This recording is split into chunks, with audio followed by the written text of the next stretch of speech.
नमो अरिहन्ताणं नमो सिद्धाणं नमो आयर्याणं नमो उवचायाणं नमो लोये सव्वसाहुणं एसो पञ्चनमुक्कारो सव्वपावपणासनो मङ्गलानं च सव्वेसिं परमं हवै मङ्गलं जगन्महा मोहनिद्रा प्रत्युष समयोपमम् मुनिसुव्रत नाथस्य देशनावचनं स्तुमः नमो दुर्वार रागादि वैरिवार निवारिणे अर्हते योगिनाथाय महावीराय तायिने कल्याणपाद पारामं श्रुतगङ्गा हिमाचलं विश्वाम्भोजरविन्देवं वन्दे श्रीनाथनन्दनं वन्दे श्रीनाथनन्दनं सर्वा अरिष्टनाथाय सर्वाभीष्टार्थदायिने सर्वलब्धि निधानाय श्री गौतम स्वामिने नमः। श्री श्रुतदेवी सरस्वती भगवती हमको वर देना, जीवन की बांसुरी में देवी श्रद्धा का स्वर भर देना, सम्यक ज्ञान का दीप जलाकर मन का तिमिर हटा देना, ना भूले ना भटके माता ऐसी राह बता देना, ऐसी राह बता देना। આસન ઉપકારી એવા શ્રમણ ભગવાન શ્રી મહાવીર સ્વામી આદિ અનંતાનંદ તીર્થંકર ભગવંતોના ચરણોમાં કોટી કોટી વાર નમો જીનાનમ. પરમાત્માના પ્રથમ શિષ્ય પ્રથમ ગણધર એવા ગુરુ ગૌતમ સ્વામી અને પ્રભુના પ્રથમ પટધર સુધર્મા સ્વામી આદિ પાઠ પરંપરામાં રહેલા સર્વ ગુરુ ભગવંતોને કોટી કોટી વાર વંદના હોજો. મારા માત પિતા અને સર્વ વડીલોને પ્રણામ, આપ સૌને પ્રણામ. તો આપનો અત્યારે વિષય છે ગિરનાર મહાતીર્થ. એના પર આપણી સિરીઝ ચાલી રહેલી છે. સૌથી પહેલો આપણો ક્લાસ હતો સંઘ યાત્રા. આ સંઘ ક્યાંથી ક્યાં જતો હતો? ક્યાંથી? શંખેશ્વરથી ગિરનારનો ચરીપાલી સંઘ હતો. એટલે આપણે સંઘ યાત્રા પર વાત કરી. પછી કયા ગુરુની નિશ્રામાં જતો હતો? કયા ગુરુની નિશ્રામાં? Very good. પરમ પૂજ્ય તપો ગગન ચંદ્રમાના બિરુદને ધરાવનારા એવા મહાતપસ્વી, ઉગ્ર તપસ્વી, ભીષ્મ તપસ્વી એવા આજીવન આંબેલના તપસ્વી એવા શ્રી હેમવલ્લભસુરી આચાર્ય ભગવાન, એમના જીવન વિશે આપણે થોડું જોયું. થર્ડ ક્લાસમાં આપણે which was the last class, we covered 3 topics: a brief synopsis of પૂજ્ય હેમવલ્લભસુરી આચાર્ય ભગવાન જીવન ચરિત્ર અને ગિરનાર તીર્થ ઉપર રહેલા જે નેમિનાથ દાદાની પ્રતિમા છે એનો ઇતિહાસ આપણે જોયો, અને પછી એની પ્રતિષ્ઠા. 2 વસ્તુ આપણે જોઈ, રાઈટ? તો we will take a brief synopsis of that. Girnar તીર્થ ઉપરની જે પ્રતિમા છે એ કેટલા વર્ષ જૂની છે? Approximately it covers the span of 2, એક ઉત્સર્પિણી કાળ અને અવસર્પિણી કાળ. આ અત્યારનો કયો કાળ છે? અવસર્પિણી કાળ. તો એ પ્રતિમા ભરાઈ કેવી રીતે? we will just take a synopsis. તો ગઈ 24મીમાં ત્રીજા તીર્થંકર ભગવંત હતા. શું નામ હતું? કોઈને યાદ છે? સાગર તીર્થંકર. ત્રીજા તીર્થંકર હતા. સાગર તીર્થંકરના સમવસ્ત્રના મંડાણ થયા અને ઉજ્જૈની નગરી હતી. ઉજ્જૈની નગરીમાં પ્રભુજીના એક ઉદ્યાનમાં સમવસ્ત્રના મંડાણ થયા અને ત્યાં બેઠેલા બધાને પરમાત્માએ સંસારનું સ્વરૂપ બતાવ્યું. સંસારનું દુઃખરૂપ, દુઃખ ફલમ, દુઃખાનુબંધી એવું સંસારનું સ્વરૂપ બતાવ્યું. અને એના અંતે આ નરવાહન રાજા ઊભા થયા. અને નરવાહન રાજા ઊભા થઈને શું પૂછે છે ભગવાનને? હે ભગવંત, મારો મોક્ષ ક્યારે, આ સંસારથી મારો નિસ્તાર ક્યારે થવાનો, મારો મોક્ષ ક્યારે થવાનો. એટલે પરમાત્મા એને કહે છે કે હે નરવાહન રાજા, તારું તું ભવ્ય જ છે અને તારો મોક્ષ નક્કી જ છે. તું ક્યારે મોક્ષ, ત્યારે પૂછે છે મારો ક્યારે મોક્ષ થશે? તો કે આવતી 24:22 નેમનાથ પ્રભુના શાસનને પામીને તું મોક્ષે જઈશ. એટલે રાજા તો હર્ષ વિભોર થઈ ગયા કે અરે મારા સંસારનો નાશ થઈ ગયો. There is a expiration date already come in now, કે ભાઈ તારો સંસાર આ દિવસે એક્સપાયર થશે અને તારો મોક્ષ નક્કી છે. એટલે રાજા તો આનંદ વિભોર થઈ ગયા. અને રાજાએ પછી શું કર્યું? ચારિત્ર ગ્રહણ કર્યું. અનુક્રમે શુદ્ધ ચારિત્રનું પાલન કરી અને રાજા પછી પોતે ક્યાં જાય છે? દેવલોકમાં. કયા દેવલોકમાં? વેરી ગુડ, બ્રહ્મલોક બ્રહ્મલોક દેવલોકમાં જાય છે અને ત્યાંના ઇન્દ્ર બને છે. અને ઇન્દ્ર બન્યા તુરંત જ પોતે અવધિજ્ઞાન કે ઓહો હું અહીંયા ક્યાંથી આવ્યો. અને પછી ખબર પડી કે મેં ચારિત્ર ગ્રહણ કર્યું હતું. કયા ભગવાન પાસે? સાગર તીર્થંકર પાસે. એટલે તુરંત જ ઇન્દ્ર નીચે આવે છે અને ઇન્દ્ર પછી પાછા સાગર તીર્થંકરને પૂછે છે કે હે ભગવાન મારો મોક્ષ ક્યારે? ત્યારે સાગર તીર્થંકર કહે છે કે હે બ્રહ્મેન્દ્ર, તારો મોક્ષ નક્કી જ છે. તું આવતી 24 નેમિનાથ પ્રભુના શાસનને પામી અને તારો મોક્ષ થશે. પણ આ વખતે પરમાત્મા શું કહે છે? તું એના પ્રથમ ગણધર વર્ધક નામે ગણધર થઈ અને તું પણ બીજા જીવોને પ્રતિભૂત પમાડી અને તું મોક્ષે જઈશ. એટલે હવે તો એમનો આનંદ ઓર વધી ગયો કે ઓહો નેમિનાથ પ્રભુ અને એમના શાસનમાં હું એમનો પ્રથમ ગણધર થઈશ. એટલે એના આનંદનો તો કોઈ પાર નથી. એટલે એને થયું હવે ઇન્દ્ર છે એટલે ઇન્દ્ર કઈ કરી શકે? સર્વવીટી ધર્મ, સાધુ ધર્મ લઈ શકે ના. સામાયિક પ્રતિક્રમણ આદિ કરી શકે, નૌકારસી ચોવ્યાર આદિ કોઈ તપ જપ કરે. એટલે એને થયું કે તો એમ થયું કે ચલો હવે હું આ પરમાત્માની પ્રતિમા ભરાવું. અને એમ કરીને એને સુંદર અત્યંત ભાવ વિભોર થઈને અત્યંત પ્રભાવશાળી એવી, હવે ઇન્દ્ર પાસે તો કેટલી બધી રિદ્ધિ સિદ્ધિ હોય, શક્તિ હોય.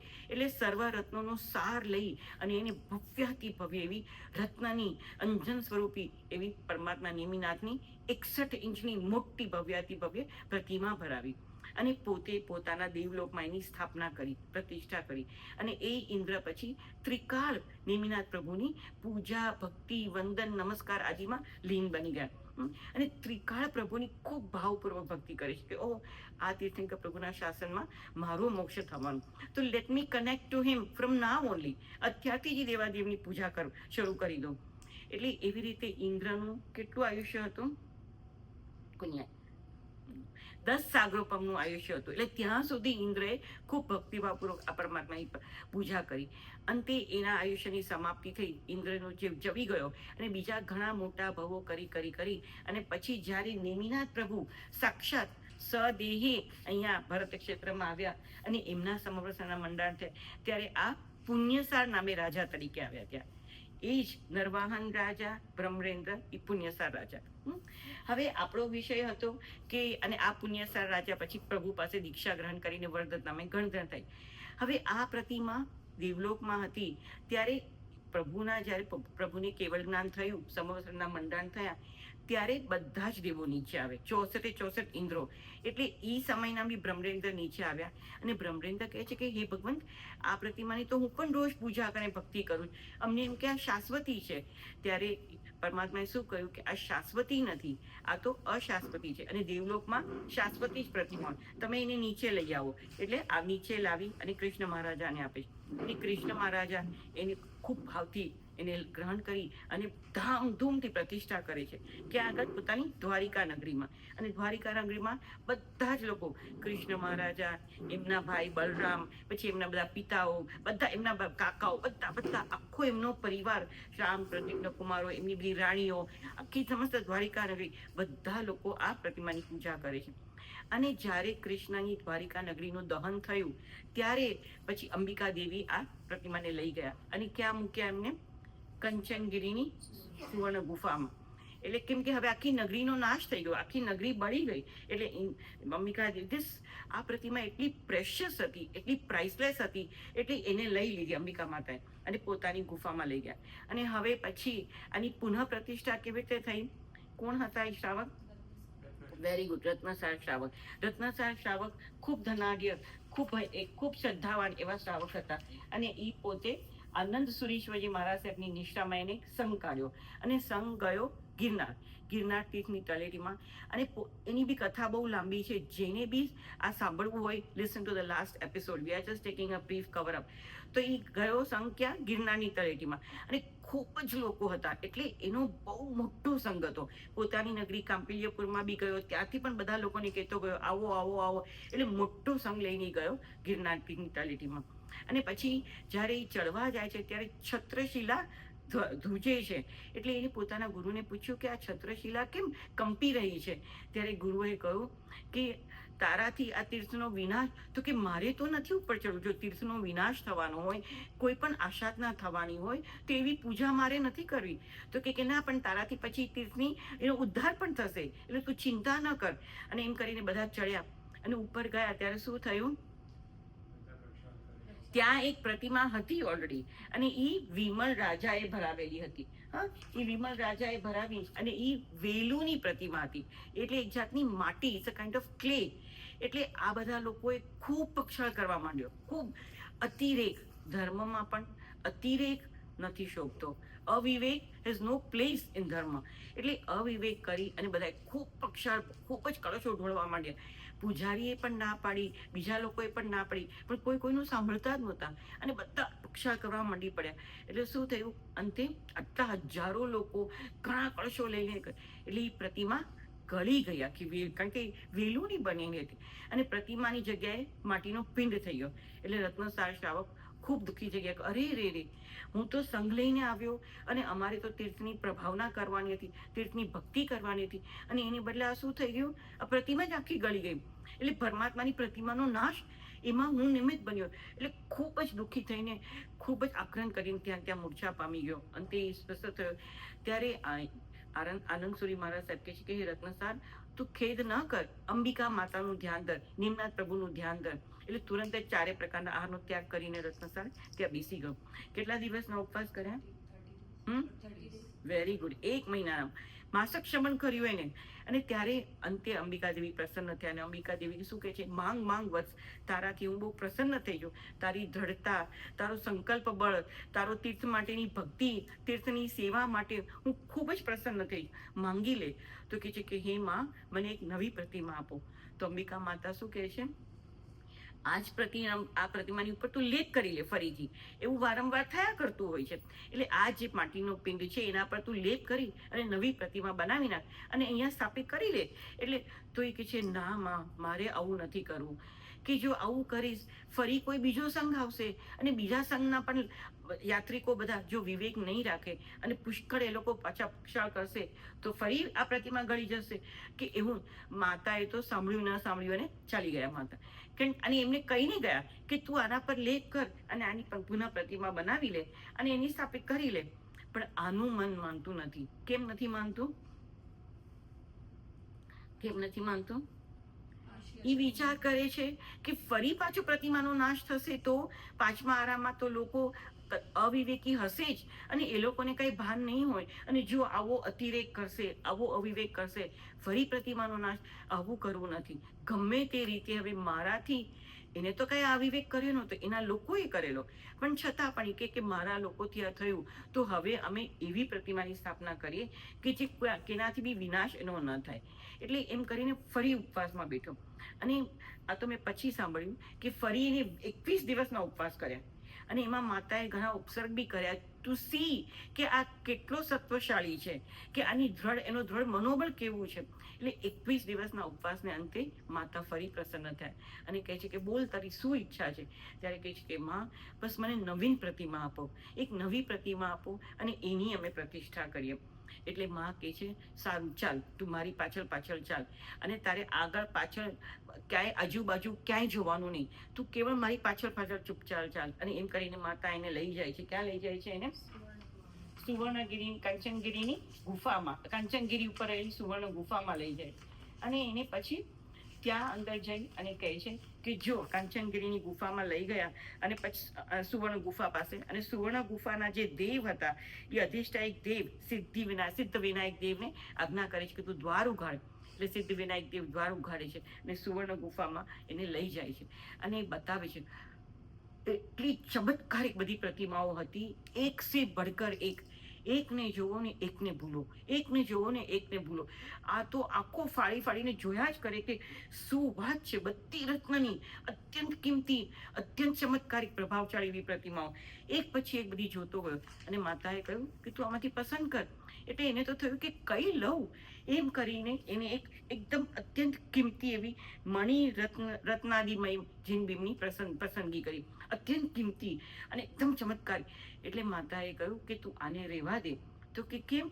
તો કે હવે ભાવિનો કાળ બહુ પડતો આવવાનો. પંચમ કાળમાં લોકો બધા કેવા હશે? લોભી, કશાયથી યુક્ત. સોરી, લાસ્ટ ટાઈમ મારી ભૂલચૂક થઈ ગઈ હતી. ઇટ વોઝ કશાયથી યુક્ત. It was a slip of the tongue. એટલે પંચમ કાળમાં લોકો લોભી થશે, કશાયથી યુક્ત થશે, અવિવેકી થશે અને આ પ્રતિમાની આશાતના થશે. કોઈ એકદમ હીન માણસ આવે તો પ્રતિમાની આશાતના પણ થાય. એટલે માટે તું આવી કિંમતી પ્રતિમા ન લઈ જા, એના બદલે તું આ પ્રતિમા લઈ જા. એમ કરીને બતાવી કે આ ઇન્દ્ર દ્વારા બનાવેલી આ પ્રતિમા છે. અને આ પણ પ્રતિમા તો રત્નની બનાવેલી છે. અને એ પ્રતિમાની આભા 12 યોજન સુધી ફેલાતી હતી. એની આભા એટલે એનો તેજોમય વર્તુળ, ઓરા વોઝ 12 યોજન્સ વાઇડ. એટલી ચમત્કારી. એટલે કે તું આ લઈ જા. અને આ વજ્ર જેવી કઠણ છે. એટલે આ પ્રતિમા કોઈ દિવસ વીજળી, વાવાઝોડા, અગ્નિ, જળ, લોખંડ, પાષાણ કે વજ્રથી પણ આ પ્રતિમા ભેદાશે નહીં. એવી દુર્ભેદ્ય આ પ્રતિમા છે. એટલે તું આ પ્રતિમા લઈ જા. એટલે અને કે આ તો દેવલોકમાં બનેલી આ પ્રતિમા છે. એટલે ખૂબ ખુશ થઈ ગયો અને એને કહ્યું કે આ વજ્રમય પ્રતિમા છે. તું આને કાચા સૂત્રના તાંતણા વડે બાંધી અને લઈ જા. અને તું ક્યાંય રોકતો નહીં. જો તું ક્યાંય ઊભો રહ્યો અને પ્રતિમાને મૂકીશ તો એ ત્યાં સ્થાપિત થઈ જશે. એટલે તું ચૂપચાપ સીધો ચાલ્યો જા. એટલે એને કાચા સૂત્રના તાંતણા વડે બાંધી જેવી એને પ્રતિમાને લીધી, એટલે રૂ જેવી હલકી થઈ ગઈ. એકદમ રૂ, as light as a feather. એને એમ લાગ્યું જ નહીં કે હું કઈ ઉપાડી રહ્યો. એમ કરીને લઈને એ તો હરખાતો ચાલ્યો એકદમ અને જિનાલયના મુખ્ય દ્વાર પાસે પહોંચી ગયો. અને પછી મુખ્ય દ્વાર પાસે પહોંચી અને એને થયું કે જૂની પ્રતિમા છે એને લઈ લઉં, ગભારામાં બધી સાફસૂફી કરી લઉં, પછી આ પ્રતિમાને ત્યાં પધરાવું. એટલે એને દ્વાર પાસે આવીને આ પ્રતિમાને સ્થાપિત કરી અને ગયો અંદર ગભારામાં. અને પેલી જૂની પ્રતિમાને લઈ લીધી, બધું સાફસૂફી કરી અને પછી આવ્યો આ લેવા. તો ઉપાડાય જ નહીં, પ્રતિમા સ્થિર થઈ ગઈ. એથી કે અરે રે, આ તો પ્રતિમા, અને પ્રતિમા પશ્ચિમાભિમુખ સ્થિર કરેલી એને, કારણ કે એને ત્યાં લઈ જવી હતી. એટલે પ્રતિમા વોઝ ફેસિંગ વેસ્ટ. ક્યારે પણ પ્રતિમા પશ્ચિમાભિમુખ મુકાય નહીં. હવે આ એટલે અરે રે, હવે શું કરું? ફરી બેઠો ધ્યાનમાં અને પાછા ઉપવાસ શરૂ કર્યા. પાછા 7 દિવસના અંતે અંબિકા માતા પ્રસન્ન થયા અને પ્રગટ થયા કે બોલ, હવે તારે શું પ્રોબ્લેમ છે? તો કે માતા, હવે આ પ્રતિમા ઉચકાતી નથી. તો કે મેં તને પહેલા જ કહેલું હતું કે તું પ્રતિમાને જ્યાં પણ સ્થાપિત કરીશ ત્યાંથી હલશે નહીં. હવે વૃથા પ્રયાસ કરવાનો કોઈ પ્રયોજન જ નથી. હવે તું પ્રયાસ છોડી દે, કેમ કે આ પ્રતિમા હવે અહીંથી ઉત્થાપન એનું નહીં થઈ શકે. એટલે હવે એક જ કામ છે કે તું નવું જિનાલય પશ્ચિમાભિમુખ બનાવ. એવી રીતે એટલે એને એ પ્રતિમાને ત્યાં રાખી અને પશ્ચિમાભિમુખ એવું જિનાલય બનાવ્યું અને ત્યાં સ્થાપના કરી. અને પછી આનંદસુરી મહારાજ સાહેબ વગેરે બધા આવી અને પછી એ લોકોએ ધામધૂમથી પ્રતિમાની ત્યાં પ્રતિષ્ઠા કરી અને જિનાલય બનાવ્યું અને આ પ્રતિમા આપણને મળી ગઈ. એટલે આ પ્રતિમા કેટલી પ્રાચીન છે? કઈ 24ના ત્રીજા સાગર નામના તીર્થંકરના સમયમાં બનેલી. હવે there are many numbers that are given. મેં પણ નંબર્સ આપેલા. Different books have different numbers. હા, એટલે આપણે થોડાક આમ તેમ નંબર્સ થાય તો એમાં ન જઈએ. એટલે 20 સાગરોપમ, 20 કોડાકોડી સાગરોપમ માઇનસ 1,65,732, ક્યાંક 1,65,758. આ બે ફિગર્સ આવે છે, પણ the discrepancy is very minute, very small. એટલે it is bottom line is કે 20 કોડાકોડી સાગરોપમમાં 1,65,000 સમથિંગ નંબર્સ ઓછા. એટલી પ્રાચીન આ પ્રતિમાજી છે. અને રત્નાશાહી ત્યાં સ્થાપિત કર્યા પછી આ પ્રતિમા કેટલો વખત ત્યાં રહેશે? 1,03,250 વર્ષ ત્યાં રહેશે. 5મા આરાના છેડા સુધી આ પ્રતિમાજી ત્યાં રહેશે. એટલી એવી ભવ્યાતિ ભવ્ય આ પ્રતિમા આપણને પ્રાપ્ત થઈ છે નેમિનાથ દાદાની ગિરનાર મહાતીર્થ ઉપર. એટલે સાગર તીર્થંકરના સમયમાં ભરાવેલી, પછી દેવલોકમાં ઇન્દ્રએ બનાવેલી આ પ્રતિમા છે, પછી નેમિનાથ પ્રભુ વગેરે બધા રાજાઓએ એની પૂજા ભક્તિ કરેલી છે, અંબિકા માતાએ એની ભક્તિ કરેલી છે. દ્વારિકાનું દહન થયું એટલે અંબિકા માતા લઈ ગયા એટલે એમની ભક્તિ કરી. અને પછી આ રત્નાશા શ્રાવકના પ્રબળ પુણ્યોદય, એનું સત્વ, એનું તીર્થ પ્રેમ, એની પરમાત્મા પ્રત્યેની ભક્તિ, એની શ્રદ્ધા, એનું અડોળ મનોબળ, વિવિધ કારણોથી આપણને આ પ્રતિમા પ્રાપ્ત થઈ. અને રત્નાશા શ્રાવક અને આનંદસુરી મહારાજ સાહેબે ભાવ વિભોર થઈને એની પ્રતિષ્ઠા કરી. તો આ પ્રતિમા આપણને મળી કોની સહાયથી? કોની સહાયથી આપણને મળી? રત્નાશા શ્રાવક. પણ રત્નાશા શ્રાવકને કોણે આપી? અંબિકા દેવી. એટલે અંબિકા માતા પ્રસન્ન થયા અને એને કહ્યું કે તું આ લઈ જા, અને આપણા પર કરુણા કરીને કે તું આ ભવ્યાતિ ભવ્ય એવી આ પ્રતિમા, કરોડો વર્ષ, અબજો વર્ષ, સાગરોપમ સુધી આની પૂજા થયેલી છે, એવી પ્રતિમા તું લઈ જા અને એની પ્રતિષ્ઠા કર. તો આજે આપણે અંબિકા માતાનું જીવન ચરિત્ર લઈએ, એમનું જીવન લઈએ કે મા અંબિકા કોણ છે.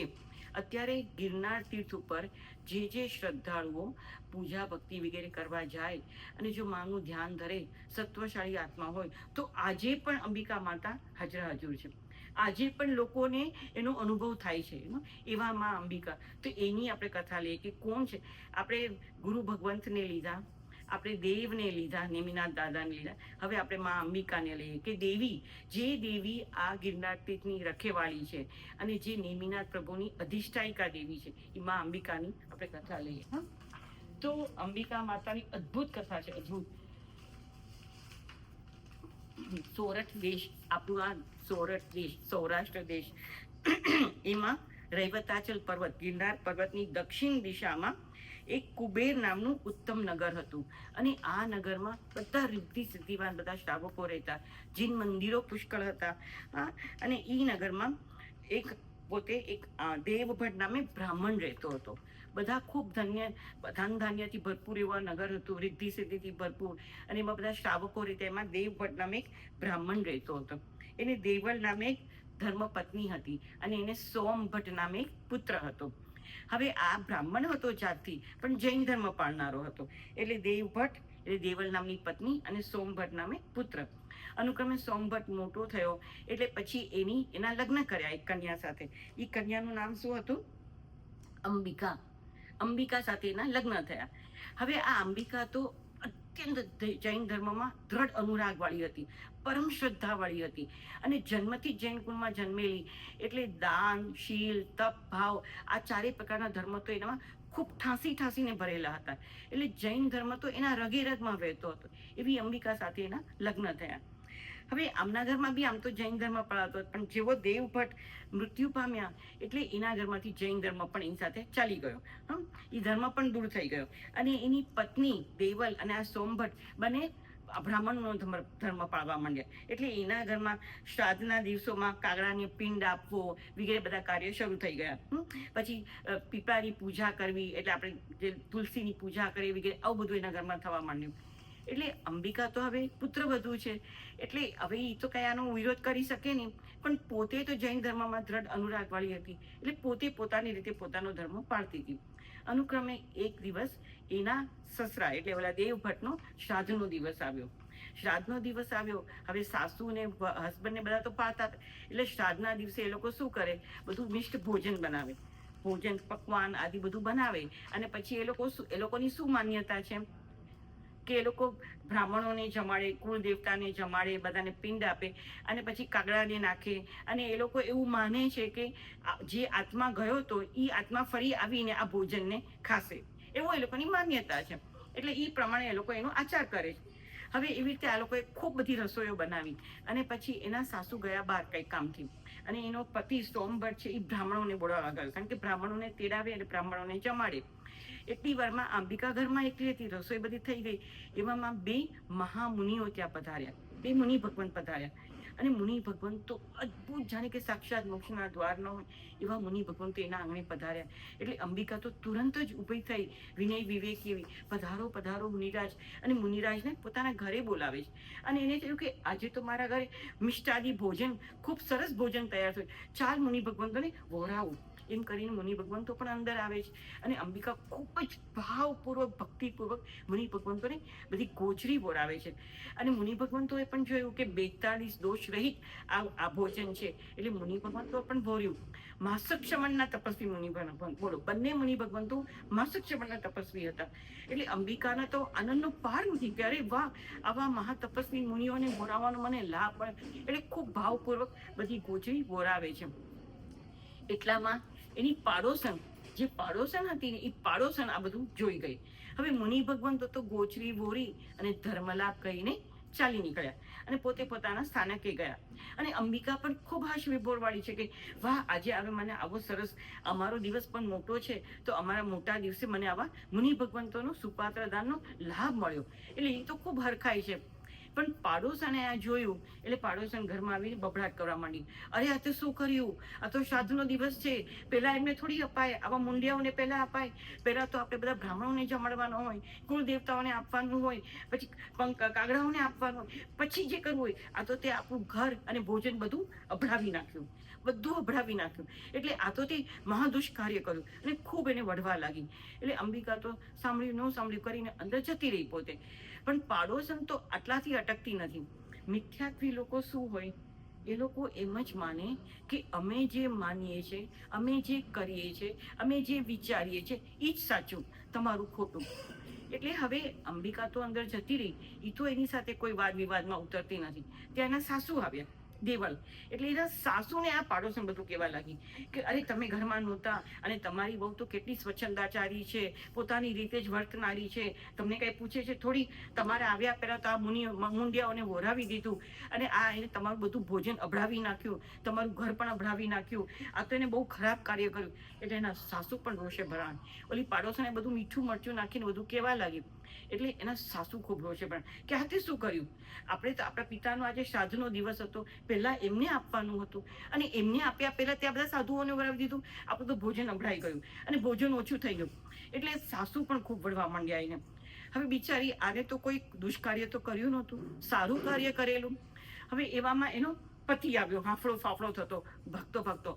કારણ કે એ બધા બ્રાહ્મણોને બોલાવા. એટલે સાસુએ વાત કરી સોમભટ્ટને, એના પતિને, કે આ તારી પત્ની જો કેવા કાવતરા કરે છે. આ તો એકદમ સ્વચ્છંદી બની ગઈ છે. હવે ઘરમાં કોઈ વડીલ રહ્યું નથી, કોઈનું માનતી નથી. આપણે આટલું બધું, આજે શ્રાદ્ધનો મોટો દિવસ, આપણો તો મોટામાં મોટો દિવસ, અને એને બધું ભોજન સાધુ ભગવંતોને, એના મુંડિયાઓ જૈન ધર્મીના સાધુને વરાવી દીધું. એટલે એનો હસબન્ડ બી એકદમ રોષે ભરાણો, કારણ કે આ બધા શ્રાદ્ધમાં બહુ માનતા હતા. એટલે એનો પતિ કે છે અરે પાપીની ત્યાં શું કર્યું? તે આ શું કર્યું? અને કે આપણે હજી તો કુળ દેવતાને ભોજન ધરાવ્યું નથી. કુલ દેવતાને ભોજન ધરાવવાનું, પછી બ્રાહ્મણોને પંડિતોને જમાડવાના, પછી કાગડાઓને નાખવાનું, પછી એને વાપરવાનું હોય, તો તે એની પહેલા જ બધું વાપરી લીધું. અરે એટલે એ તો રોષે ભરાણો અને આખો લાઈક મોટી અગ્નિ જ્વાળા જાણે કે પ્રગટ ન થઈ ગઈ હોય એવો માહોલ થઈ ગયો. એટલે અંબિકા તો બિચારી ધ્રુજવા માંડી કે અરે રે, હવે એને તો કઈ બોલવાનું રહ્યું જ નહીં, because she was one against everybody. પાડોશણો, આડોશી પાડોશી, સાસુ વર, બધા એક બાજુ, આ એકલી. એટલે એ તો ધ્રુજવા લાગી કે અરે રે, હવે હું, એને તો પોતાને દ્રઢ વિશ્વાસ હતો કે મેં જે કર્યું છે એ ઉત્તમ જ કર્યું છે. આવા મુનિ ભગવંતોને આપણને લાભ ક્યાંથી મળે? પણ એ કંઈ બોલી શકે એમ જ નથી. એટલે અલગ અલગ બુક્સમાં અલગ અલગ છે કે એનો પતિ એને કહે છે જા નીકળી જા, હવે અમારા ઘરમાં તારે તું જોઈએ જ નહીં. અને કાં તો કે એ બહુ કંટાળી કે બધા મારી સામે થઈ ગયા. એટલે આ એટલી પોતે વિનયવાન હતી કે એક શબ્દ પણ બોલતી નથી, પોતાનો કોઈ ખુલાસો કરતી નથી અને નીકળી ગઈ ઘરમાંથી. અને એને 2 બાળકો હતા, બહુ નાના નાના ટોડલર્સ. એટલે એક બાળક તો એને કેડમાં તેડેલું અને બીજું બાળક 2-3 વર્ષનું હશે, એને લઈ અને નીકળી ગઈ ઘરમાંથી. કે હવે આ ઘરમાં રહેવું કેવી રીતે? બધા મારી અગેન્સ્ટ છે અને બધા એમ માને છે કે મેં તો દુષ્કાર્ય કર્યું. એટલે કે છે તે તો અમારા ઘરના નિયમોનો ભંગ કર્યો, અમારા રીત રિવાજનો ભંગ કર્યો, આવું તો કંઈ કરાતું હશે, તું તો સ્વચ્છંદી થઈ ગઈ છે. અને એમ કરીને બિચાર એને ખૂબ વઢે છે. એટલે એક એ વિચારે છે કે મેં બંને કુળ, મારું કુળ અને મારા સાસરિયાનું કુળ, બંને ઉભય કુળને શોભે એવું કાર્ય મેં તો કર્યું છે. મેં તો કોઈ નિંદનીય કાર્ય કર્યું નથી, પરંતુ હવે સમજાવવું કેવી રીતે? એટલે નીકળી જાય છે ચૂપચાપ ઘરમાંથી બહાર. અને પછી પોતે જ ઘરમાંથી બહાર નીકળી જાય અને પછી પોતે કહે છે કે હવે જવું ક્યાં? એટલે ચાલતી ચાલતી ચાલતી જંગલની વાટે આગળ આગળ ચાલવા માંડી, ગિરનાર તીર તરફ. અને બહુ ચાલ્યા પછી એના બે બાળકો હતા, એટલે જે ચાલતો હતો બાળક, એ બાળક કહે છે કે માં હવે હું બહુ થાકી ગયો છું, હવે હું નહીં ચાલી શકું અને મને બહુ ભૂખ લાગી છે, બહુ ભૂખ લાગી છે. ત્યાંની કેળમાં રહેલું બાળક કહે છે કે મને બહુ તરસ લાગી છે, મારે પાણી પીવું છે. હવે એ તો પહેરે કપડે એમને નીકળી ગયેલી, મારે પાણી પીવું છે, પાણી પાણી પાણી બાળક. ત્યારે એટલી દુઃખમાં અંબિકા એટલો ખેદ કરે છે કે અરે રે, મારા દુઃખનો તો કોઈ પાર નથી, દુઃખનો દાવાનળ ફૂટી નીકળ્યો. હું તો સહન કરું, પણ મારા બાળકો કેવી રીતે સહન કરે? એટલે ત્યારે વિચાર કે હે ભગવાન, આવો જન્મ મને શું કામ આપ્યો? હે ધરતીમાં તું ફાટી જા અને હું તારામાં પ્રવેશ કરી લઉં, મારા જીવનને સમાપ્ત કરી લઉં. પણ હવે વિચાર છે કે કરવું શું? ત્યાં તો એને સામે સરોવર દેખાઈ ગયો. બોલો, એની સામે એક સરોવર પ્રગટ થઈ ગયું. એટલે પોતાના બાળકોને લઈ જાય અને સરોવરનું મીઠું જળ પીવડાવે છે. અને ત્યાં જ એક વૃક્ષ પરથી આંબાની લૂમો નીચે લટકવા માંડી. એટલે એને આંબા લીધા.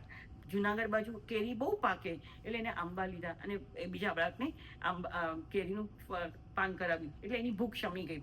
એના મુનિને દાન આપેલું એના પ્રભાવથી, એના સતીત્વના પ્રભાવથી આ બધું પ્રગટ થઈ ગયું કે સરોવર પણ આવી ગયું, આંબાઓ પણ ઉગી નીકળ્યા અને આંબાની લૂમ એની સામે આવી ગઈ. એટલે એને બંને બાળકોને ખવડાવી પીવડાવ્યું અને પોતે બેઠી થોડીક વાર થાક ખાવા માટે.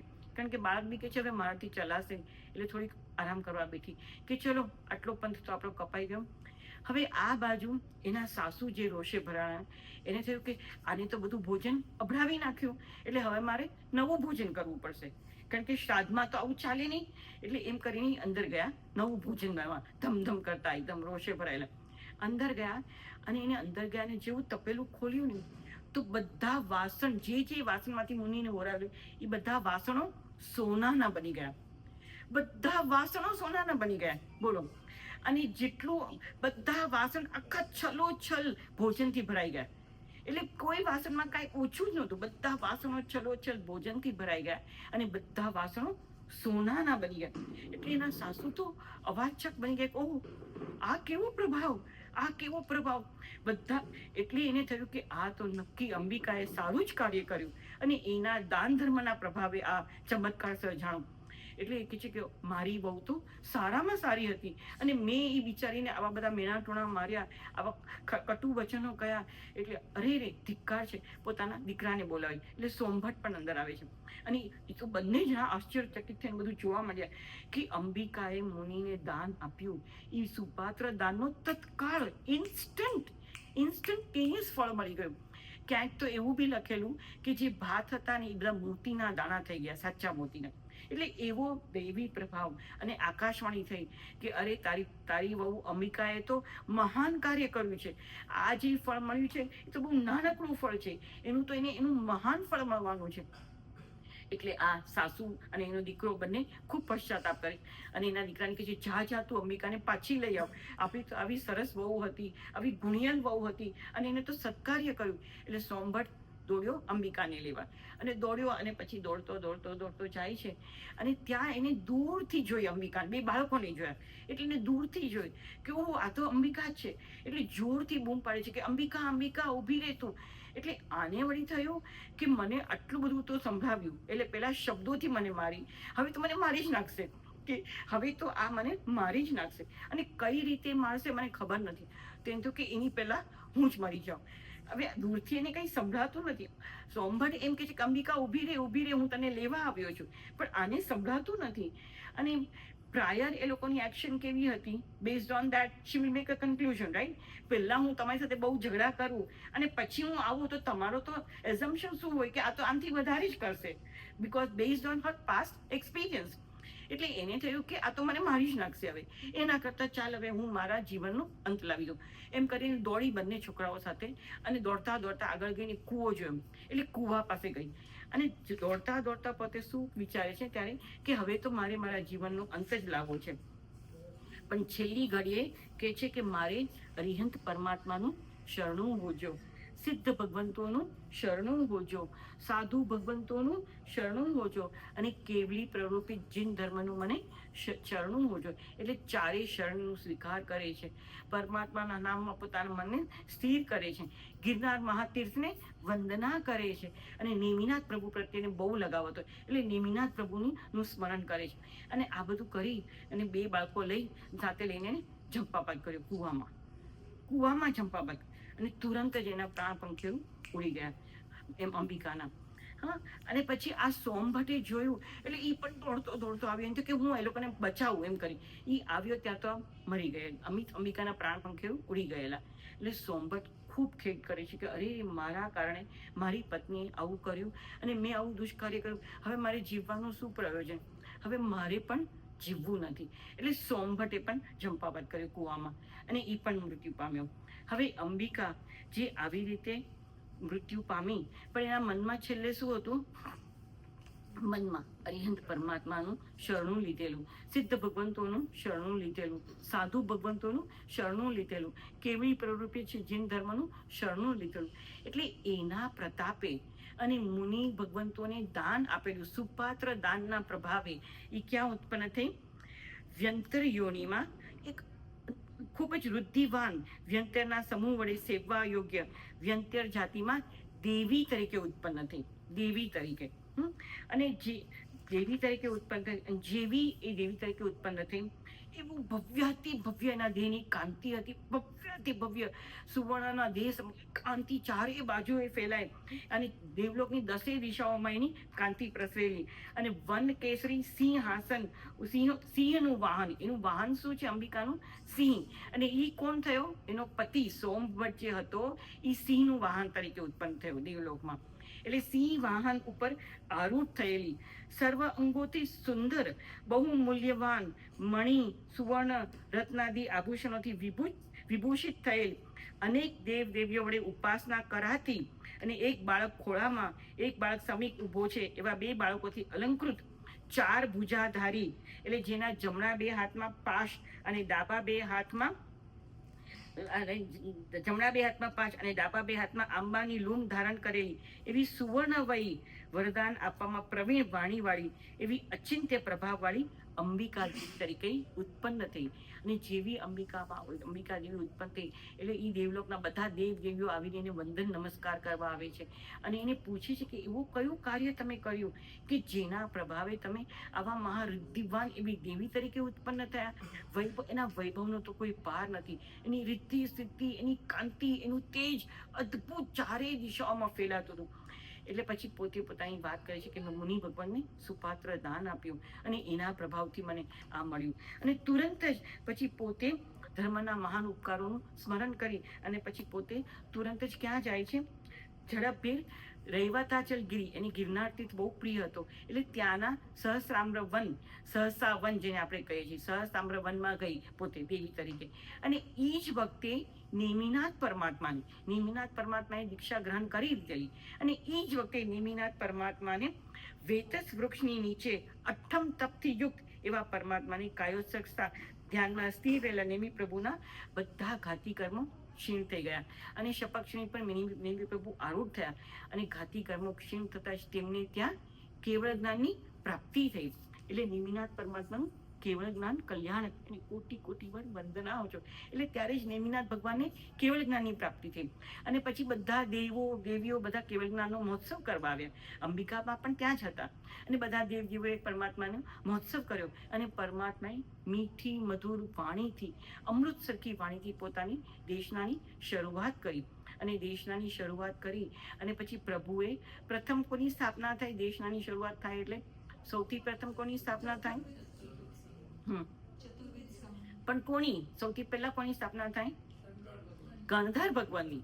સૌથી પહેલા ગણધર ભગવાનની સ્થાપના થાય એટલે વરદત્ત આદિ 18 ગણધરોની પરમાત્માએ સ્થાપના કરી અને પછી સાધુ સાધ્વી શ્રાવક શ્રાવિકા રૂપે ચતુર્વિધ સંઘની સ્થાપના કરી અને પરમાત્માએ અદ્ભુત એવી દેશનાની સ્થાપના કરી અને પરમાત્માએ શું કહ્યું, બહુ અદ્ભુત, આ આખી દેશના તો એટલી અદ્ભુત છે.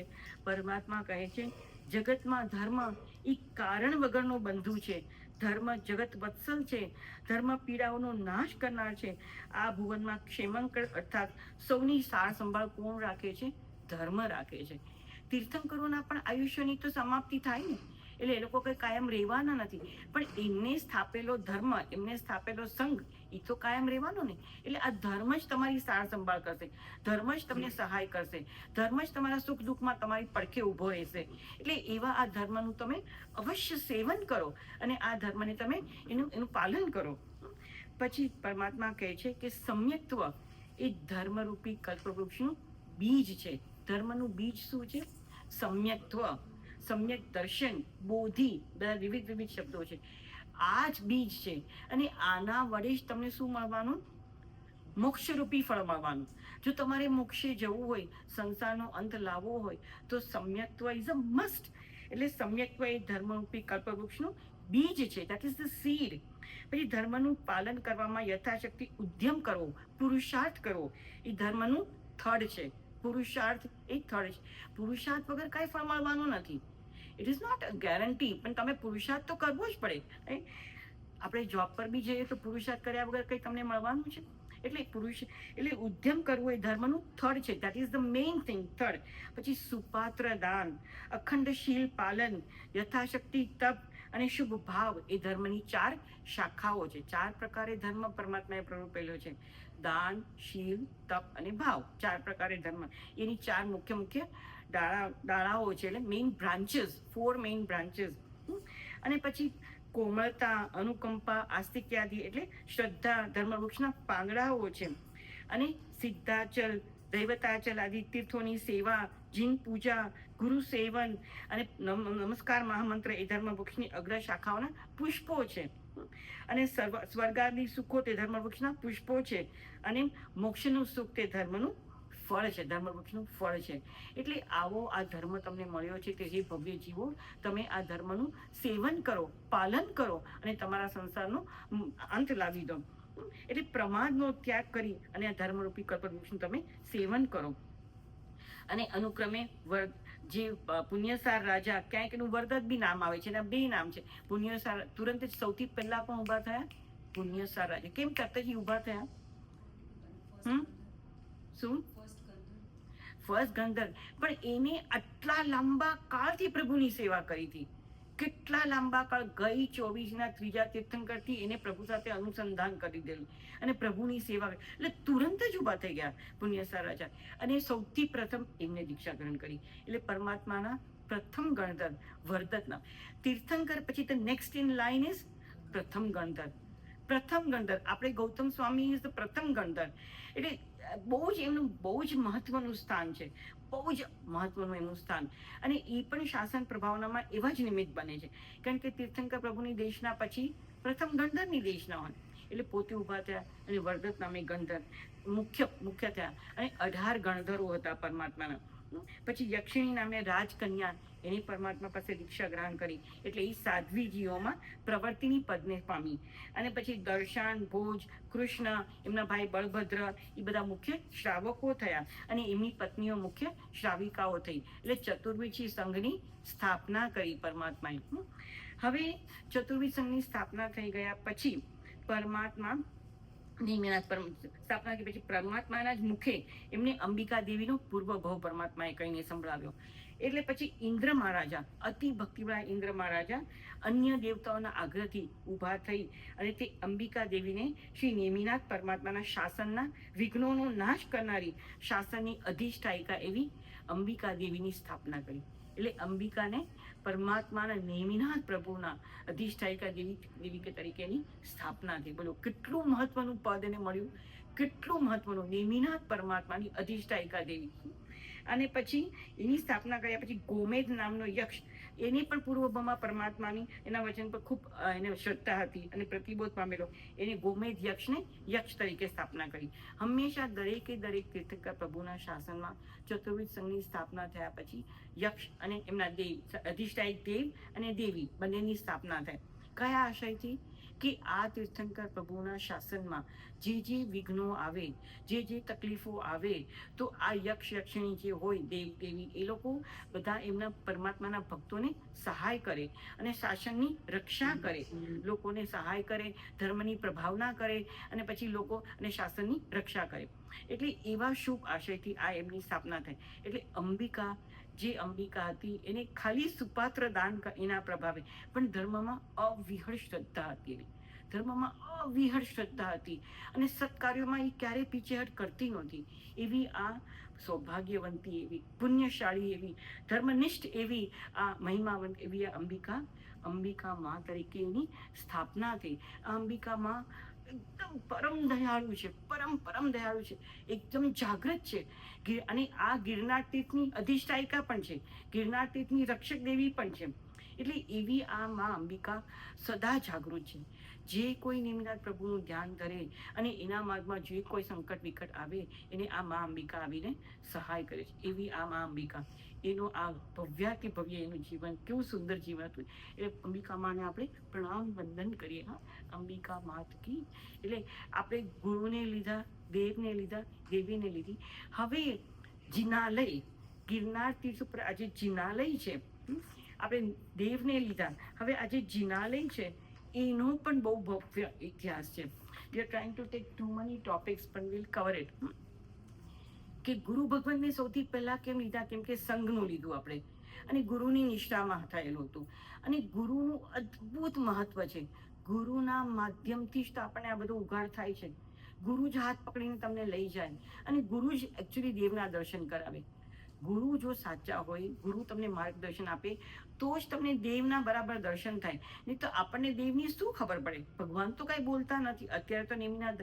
એટલે ગુરુનું અત્યંત મહત્વ છે. એટલે આપણે સૌથી પહેલા ગુરુને લીધા, પછી આપણે દેવને લીધા, નિમિનાથ પ્રભુને લીધા, પછી આ શાસનની રક્ષક દેવીને લીધી. અને હવે જિનાલય, જે જિનાલયમાં પરમાત્માને બિરાજમાન કર્યા છે, એ જિનાલયનો ઇતિહાસ જોઈએ આપણે.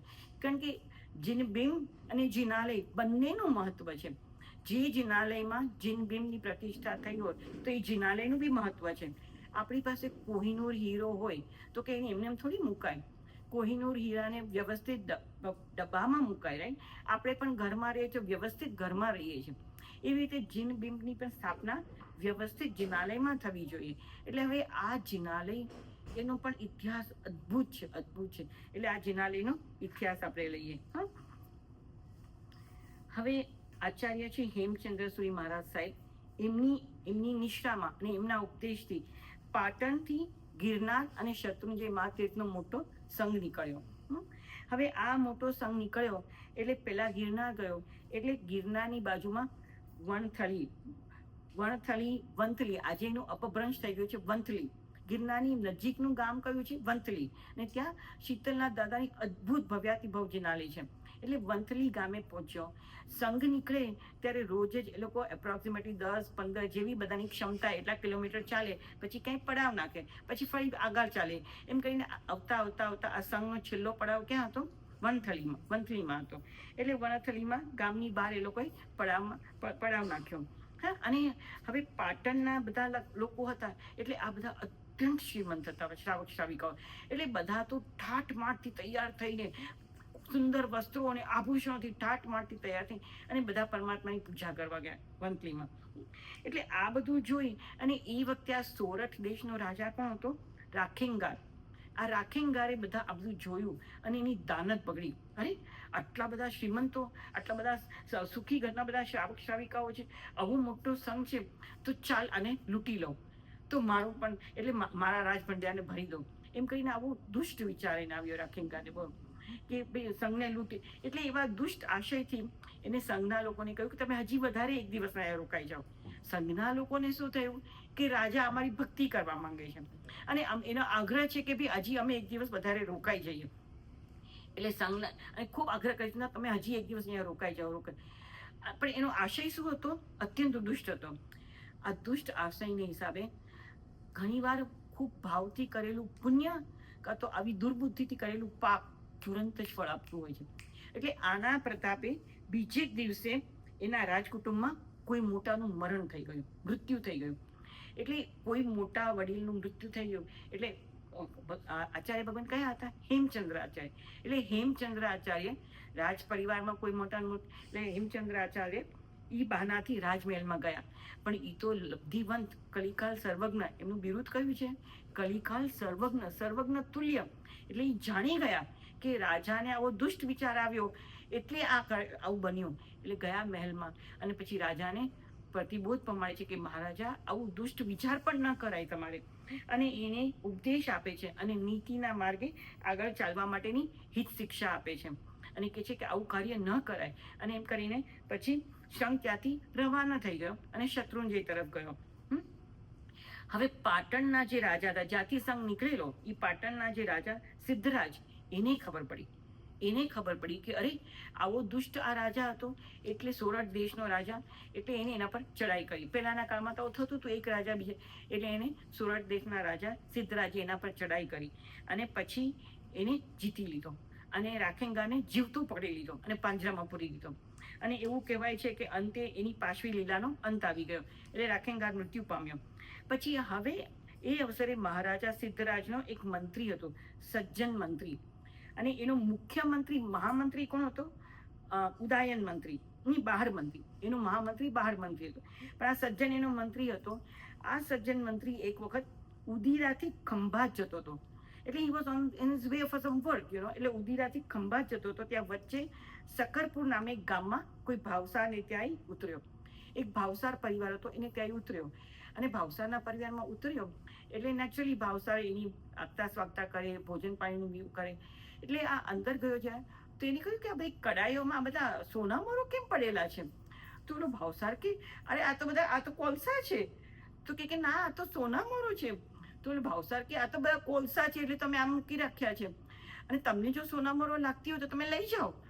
આ કે આ બધી સોનામોરો છે. તો ભાવસાર કે તમે મંત્રી છો, તમને એવું લાગતું હોય કે સોના તો લઈ જાઓ, એમ કરીને ગાડાના ગાડા ભરીને એને બધા કોલસા આપી દીધા. એને તો કે મારા ઘરમાંથી કચરો જાય, એમ કરીને કોલસા એમ કરીને એને આપી દીધું. અને આને બધા મળ્યા, આને ખબર હતી કે આ સોનામોર છે, એટલે એને લઈ લીધા. એટલે આને તો ભાવસારે એને પ્રેમથી આપ્યા છે, એવું નથી કે એને ઉચકી લીધા છે, એવું તો કંઈ નથી. પણ સજ્જન મંત્રીને પ્રતિજ્ઞા હતી કે પારકું ધન ક્યારેય નહીં ગ્રહણ કરવું, પારકું ધન નહીં ગ્રહણ કરવાની પ્રતિજ્ઞા હતી. આ કયા વ્રતમાં આવે? ત્રીજા વ્રતમાં, અદત્તા દાન વિરમણ વ્રતમાં. એટલે એને કહ્યું કે ભાઈ આ તો મને ખપે નહીં, હવે શું કરવાનું? એટલે ગયો રાજા પાસે. બોલો કેટલો નીતિવાન, ન્યાયવાન. હવે ઘર ભેગું કરી દીધું તો ઓલા એને આપ્યું જ છે ને, એને આપેલું છે. એવું નથી કે એને ચોરી છુપીથી લઈ લીધું કે ખોટું કહીને લઈ લીધું કે ખોટું એને પાઠ ભણાવ્યો. ઓલાને તો કોલસા, તો કે ચાલ તારા કોલસા લઈ, એવું બી એને નથી કીધું. એને કીધું આ સોનામોરો છે. એટલે એને કીધું કે ના, હવે આનો હકદાર કોણ? ક્યારે પણ રસ્તા પર કઈ બી વસ્તુ મળે, આપણા હકની ન હોય તો કોના હકની થાય? ગવર્મેન્ટની, રાજાની. એટલે એને થયું કે રાજાના જ રાજભંડારમાં આપવું જોઈએ. એટલે પોતે બધું લઈ ગયો રાજા પાસે અને પછી રાજાને આપી દીધું. એટલે રાજા તો વિચારમાં જ પડી ગયું કે આવો પ્રામાણિક માણસ મેં કોઈ જોયો નથી, આવો પ્રામાણિક અને આવો પરાક્રમી અને આવો વિશ્વાસુ. એટલે આવું તો કોઈ બને જ નહીં ને, કોઈ આપે જ નહીં. પોતાના ઘર બાજુવાળાને, પોતાના દીકરા કે ભાઈ કે કોઈના ઘરે બી આપી દે, પણ આ તો રાજભંડારમાં લઈ આવ. એટલે રાજાને થયું કે આવો વિશ્વાસુ અને આવો વફાદાર, આવો પ્રતિભા સંપન્ન પ્રામાણિક માણસ મેં જોયો નથી. એટલે રાજા તો ખૂબ જ ખુશ થઈ ગયા. અને પછી રાજાએ વિચાર કર્યો કે આને તો હવે ઊંચો હોદ્દો આપવું. અને એમ કરીને પેલો રાખેંગાર મૃત્યુ પામેલો, એટલે હવે સોરઠ દેશનો વહીવટ કોણ કરે? એટલે એને સોરઠ દેશનો વહીવટ કરવા માટે આખા સૌરાષ્ટ્રનો દંડનાયક તરીકે એને નિમ્યો. દંડનાયક એટલે રાજાનો પ્રતિહારી, the first representative of the raja, સુબા તરીકે. એટલે રાજા સમાન. Have he has all the authority to do whatever he wants to do in Sorat Desh under the name of Siddharaj, but he has all the authority. Ultimate decision is his. એમ કરીને એટલે એને દંડનાયક, સૌરાષ્ટ્રનો દંડનાયક તરીકે નિમણૂક કર્યો કે જા. અને ખબર હતી કે સોરઠ દેશ બહુ સમૃદ્ધિવાન દેશ છે, રિદ્ધિ સિદ્ધિથી ભરપૂર છે. બબ્બે તો તીર્થો છે મોટા, શત્રુંજય તીર્થ અને ગિરનાર મહાતીર્થ. એટલે એનો વહીવટ તો કોઈ બરાબર પ્રામાણિક માણસને, વિશ્વાસુ માણસને, નીતિવાન માણસને જ અપાય, ગમે તેને તો ન જ અપાય, રાઈટ? અને આ પ્રતિભા સંપન્ન પણ હતો. એની પહેલા પણ એને સારા સારા કાર્યો કર્યા હતા. એટલે રાજા તો બહુ એનાથી ખુશ થઈ ગયો. અને એના જે બાળ મંત્રી છે એને પણ કહ્યું કે મહારાજા આને બનાવો તમે સોરઠ દેશનો સુબા તરીકે. એટલે એને સોરઠ દેશના દંડનાયક તરીકે નિમણૂક કર્યો અને એને મોકલ્યો ત્યાં. અને આને બધું, now all the ultimate decisions are his. કારણ કે એને વિશ્વાસ હતો કે આ જે કરશે એ સારું જ કરશે અને મારા રાજ દરબારને કંઈ બી ન શોભે એવું કંઈ કરશે નહીં, કંઈ ભેળસેળ કરશે નહીં. એટલે એને મોકલ્યો ત્યાં સોરઠ દેશમાં. હવે આ પ્રતિભાશાળી, પ્રજ્ઞાવાન, કાર્યક્ષેત્રમાં કુશળ, દીર્ઘદ્રષ્ટા સજ્જનમાં હતી. એટલે એવો આ સજ્જન મંત્રી આવ્યો સોરઠ દેશમાં, અને એને તો એક જ આશય હતો. શું હતો? કે બધી પ્રજા સારી રીતે રહે, મારી બધી સોરઠ દેશની પ્રજા હેમખેમ રહે, એ લોકોને કોઈ તકલીફ ન પડે, અને મારા રાજાનું આ રાજ્ય બરાબર રીતે ચાલે. હા, એટલે એવો જ એને સરસ આશય હતો. એટલે ગયો ત્યાં, અને બધી પ્રજાઓને મળીને એ લોકોના બધાના સુખ દુઃખમાં બધો એને ભાગ લેવા માંડ્યો, અને બધાના મન જીતી લીધા. લોકો પણ પ્રભાવિત થઈ ગયા કે આવો સરસ મંત્રી રાજાએ મોકલ્યો છે, દંડનાયક. એટલે લોકો પણ બધા ખૂબ ખુશ થઈ ગયા. અને પોતે દંડનાયક એટલે શું? એ કલેક્ટ ટેક્સીસ, એને શું કહેવાય? ખંડણી. એ કાળમાં ટેક્સીસ લઈને, રાજાને તો એક જ વસ્તુની જરૂર હોય, ટેક્સીસ. આપણા ગવર્મેન્ટ બી ટેક્સીસ જ લે છે ને, એનાથી તો ગવર્મેન્ટ ચાલે. એટલે ખંડણી બધાની પાસેથી વસૂલ કરી લઈ અને પછી રાજ્યમાં મોકલતો. 3 વર્ષે બધી ખંડણી ભેગી કરી અને રાજ્યમાં મોકલે, પાટણ નરેશ સિદ્ધરાજને ત્યાં ગુજરાતમાં. અને પછી ત્યાં રાજ દરબારમાં બધી એને ડિપોઝિટ થાય. એક પણ આના પાયની આગી પાછી આ કરતો નહીં. આના પાયના હિસાબ સાથે મોકલતો બધી ખંડણી 3 વર્ષની. એટલે પાયનો હિસાબ આપતો, પાયનો. કોઈ ક્યાંય પણ આગું પાછું કંઈ કરતો નહીં. એટલે રાજા પણ બહુ પ્રસન્ન હતા. હવે એક વખત આ પોતે સોરઠ દેશમાં આવ્યો, એટલે you have to make a base, right? આટલું મોટો સોરઠ દેશ, એટલે એને બેઝ ક્યાં બનાવ્યું? જુનાગઢ. ત્યારે જુનાગઢ બહુ શ્રીમંત નગર હતું, વંથલી આટલું શ્રીમંત હતું તો. એટલે જુનાગઢને પોતાનો બેઝ બનાવ્યો, અને જુનાગઢથી બધું વહીવટ કરતો હતો. એટલે જુનાગઢને બેઝ બનાવ્યો. એવામાં એક વારી ગિરનાર તીર્થની જાત્રાએ ગયો, ગિરનાર તીર્થ ઉપર ચડ્યો, અને ગિરનાર તીર્થ ગિરી ઉપર આરોહણ કર્યું. ત્યારે એને જોયું કે આખું જે જિનાલય હતું જીર્ણ ક્ષીણ થઈ ગયેલું, આખું જિનાલય જીર્ણ ક્ષીણ થઈ ગયેલું, અને અત્યંત ખરાબ હાલત જોઈને ત્યારે એનું હૃદય એટલું દ્રવી ગયું કે અરે રે, મારા પરમાત્મા, 3 લોકના નાથ, દેવાધિદેવ આવા જીર્ણશીર્ણ જિનાલયમાં બિરાજમાન હોય, અને હું એક જૈન, અને હું મંત્રી, અને મારા એટલે હું આનું ધ્યાન પણ નથી રાખતો. ખૂબ ખેદ થઈ ગયો, ખૂબ ખેદ થઈ ગયો. આંસુ, ચોધાર આંસુએ રડવા માંડ્યો કે અરે રે, મારા પ્રભુ આવી હાલતમાં રહે. આપણે બધા રહીએ મહેલોમાં, સારા સારા ઘરોમાં, અને પ્રભુનું ઘર આવું. એટલે એની તરફ ધિક્કાર છે મારા જીવનને. અને એટલો બધો ખેદ પામ્યો. તો ત્યાં આગળ ભદ્રેશ્વર સુરી મારા સાહેબ હતા, આચાર્ય ભગવંત, મહિમાવંત. આ આચાર્ય ભગવંત આ જીવન એકાંતરે ઉપવાસ તપની આરાધનાવાળા કરનારા હતા. આ જીવન એને એવરી અધર ડે ઉપવાસના પચખાણ હતા. એવા તપસ્વી, એવા પ્રતિભાશાળી, એવા આચાર્ય ભગવંત હતા. અને આચાર્ય ભગવંત ભદ્રેશ્વર સૂર્ય એને કહે છે કે હે મહામંત્રી, તમે તો આટલા મોટા હોદ્દા પર બિરાજમાન છો, તો તમારી પાસે તો બધું સામર્થ્ય છે, તો તમે આ જિનાલયોનો જીર્ણોદ્ધાર કરાવો. કારણ કે તમારા સિવાય બીજું કોણ કરાવશે?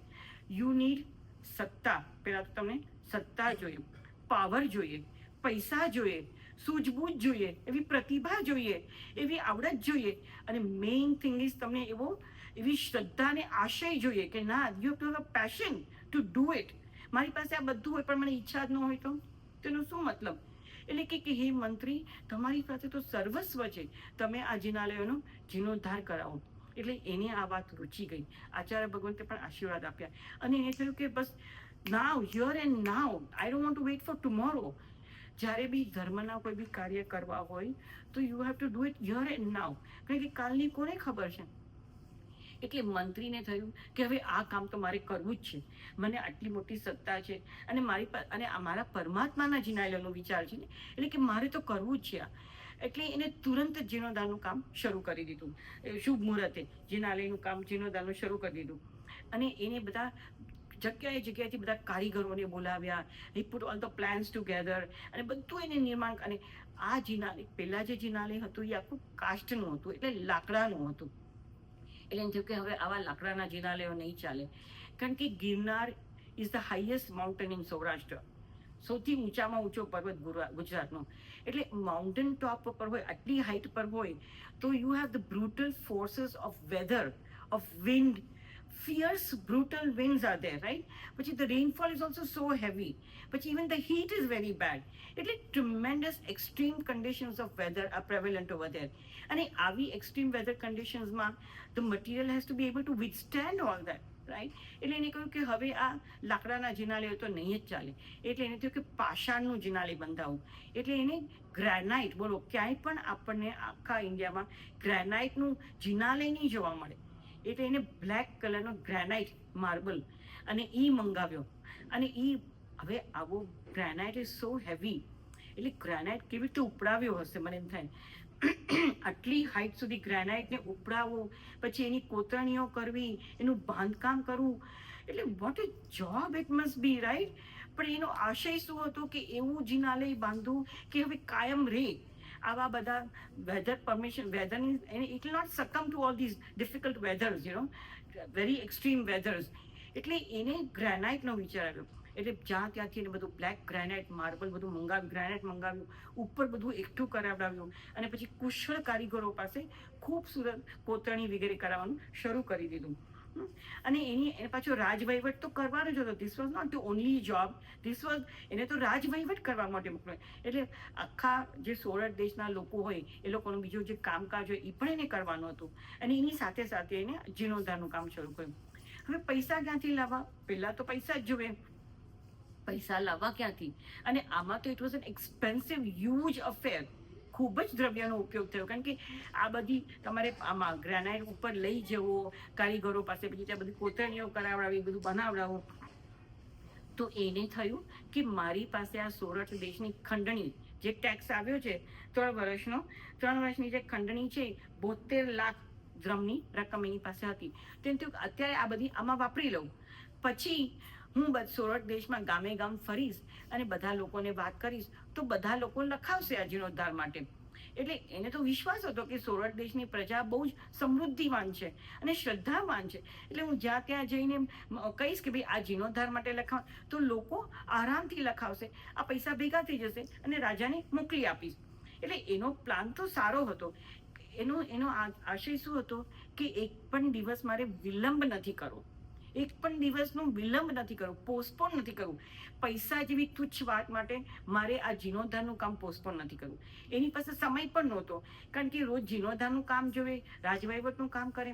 એટલે એમ થયું કે જ્યારે મને સમય મળશે ત્યારે હું સોરઠ દેશના ગામ નગરમાં જઈશ અને આ પૈસા ભેગા કરી દઈશ અને પ્રજાને આપી દઈશ. એને કંઈ પૈસા લઈ લેવાનું તો કંઈ હતું નહીં. હવે આ વાત એના વિઘ્ન સંતોષીઓ એટલે ઈર્ષાળુ લોકો, હવે આને આટલો મોટો ઊંચો પોસ્ટ મળી ગયો સજ્જન મંત્રીને. હવે બીજા લોકો were eyeing for this post, they wanted this post, પણ એ લોકોને નહીં મળ્યું. એટલે એ લોકોએ આ તક ઝડપી લીધી કે આ તો અમને જોઈતો હતો આ પોસ્ટ, અમે રાજાની આટલા વર્ષોથી સેવા કરીએ અને અમને આવું કાંઈ નહીં મળ્યું અને આને આ પોસ્ટ.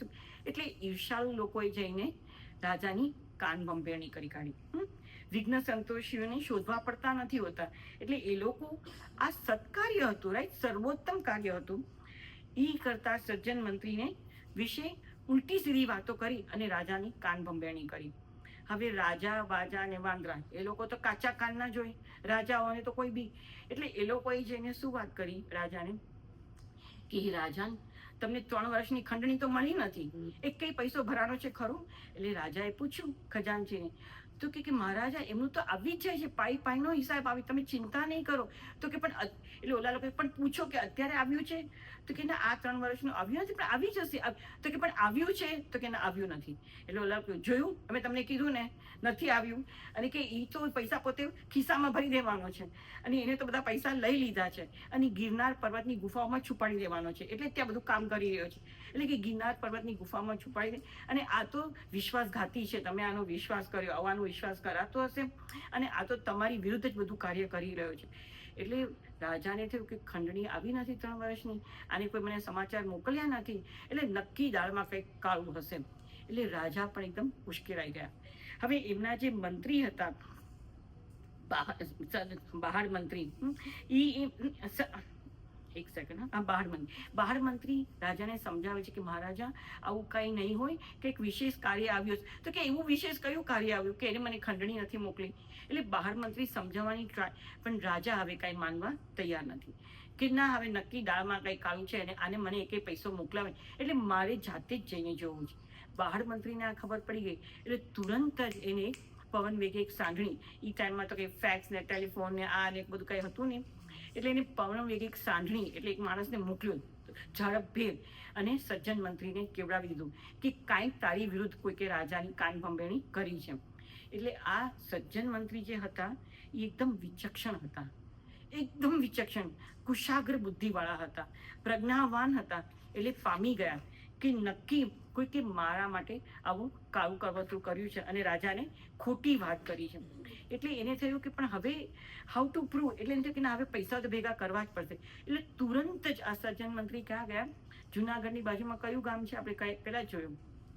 વંથલી, વનસ્થલી, વામનસ્થલી, એવી રીતે. એ વંથલી ગામ ખૂબ સમૃદ્ધ હતું. એટલે દેટ વોઝ ધ ક્લોઝેસ્ટ.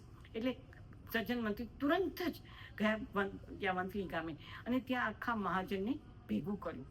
એ કાળમાં મહાજન હતું, રાઈટ? બધા ગામના મુખ્ય લોકો મહાજનને ભેગું કર્યું અને મહાજનને વાત કરી કે ભાઈ આવું આવું બન્યું છે, આ જીર્ણોદ્ધાર અત્યંત આવશ્યક હતો. એના માટે એક દિવસનો પણ વિલંબ કરાય એવું આપણને પાલવે તેમ નહોતું. અને આપણે બધા આવા શ્રીમંત રહ્યા અને ભગવાનનું જ ઘર આવું રહે એવું આપણને કેમ ચાલે? એટલે મેં તુરંત જ આ કાર્ય શરૂ કરી દીધું. અને કહે છે કે પણ હવે પૈસાની બહુ જરૂર છે, એટલે બધા ટીપ લખાવો. એટલે આખું મહાજન ભેગું થયું છે અને બધા શ્રીમંત લોકો જ બધા ભેગા થાય ને એમાં. એટલે બધા પોતપોતાનો ફાળો લખાવતા જાય છે. કારણ કે રકમ કેટલી મોટી છે, 72 લાખ સોના મોર, એટલા પૈસાની જરૂર છે એને. એટલે કોઈ પોતાના 10 લાખ, કોઈ 5 લાખ, કોઈ 2 લાખ, જેની જેવી બધા ફાળો લખાવવા બેઠા છે, બધા શ્રીમંતો.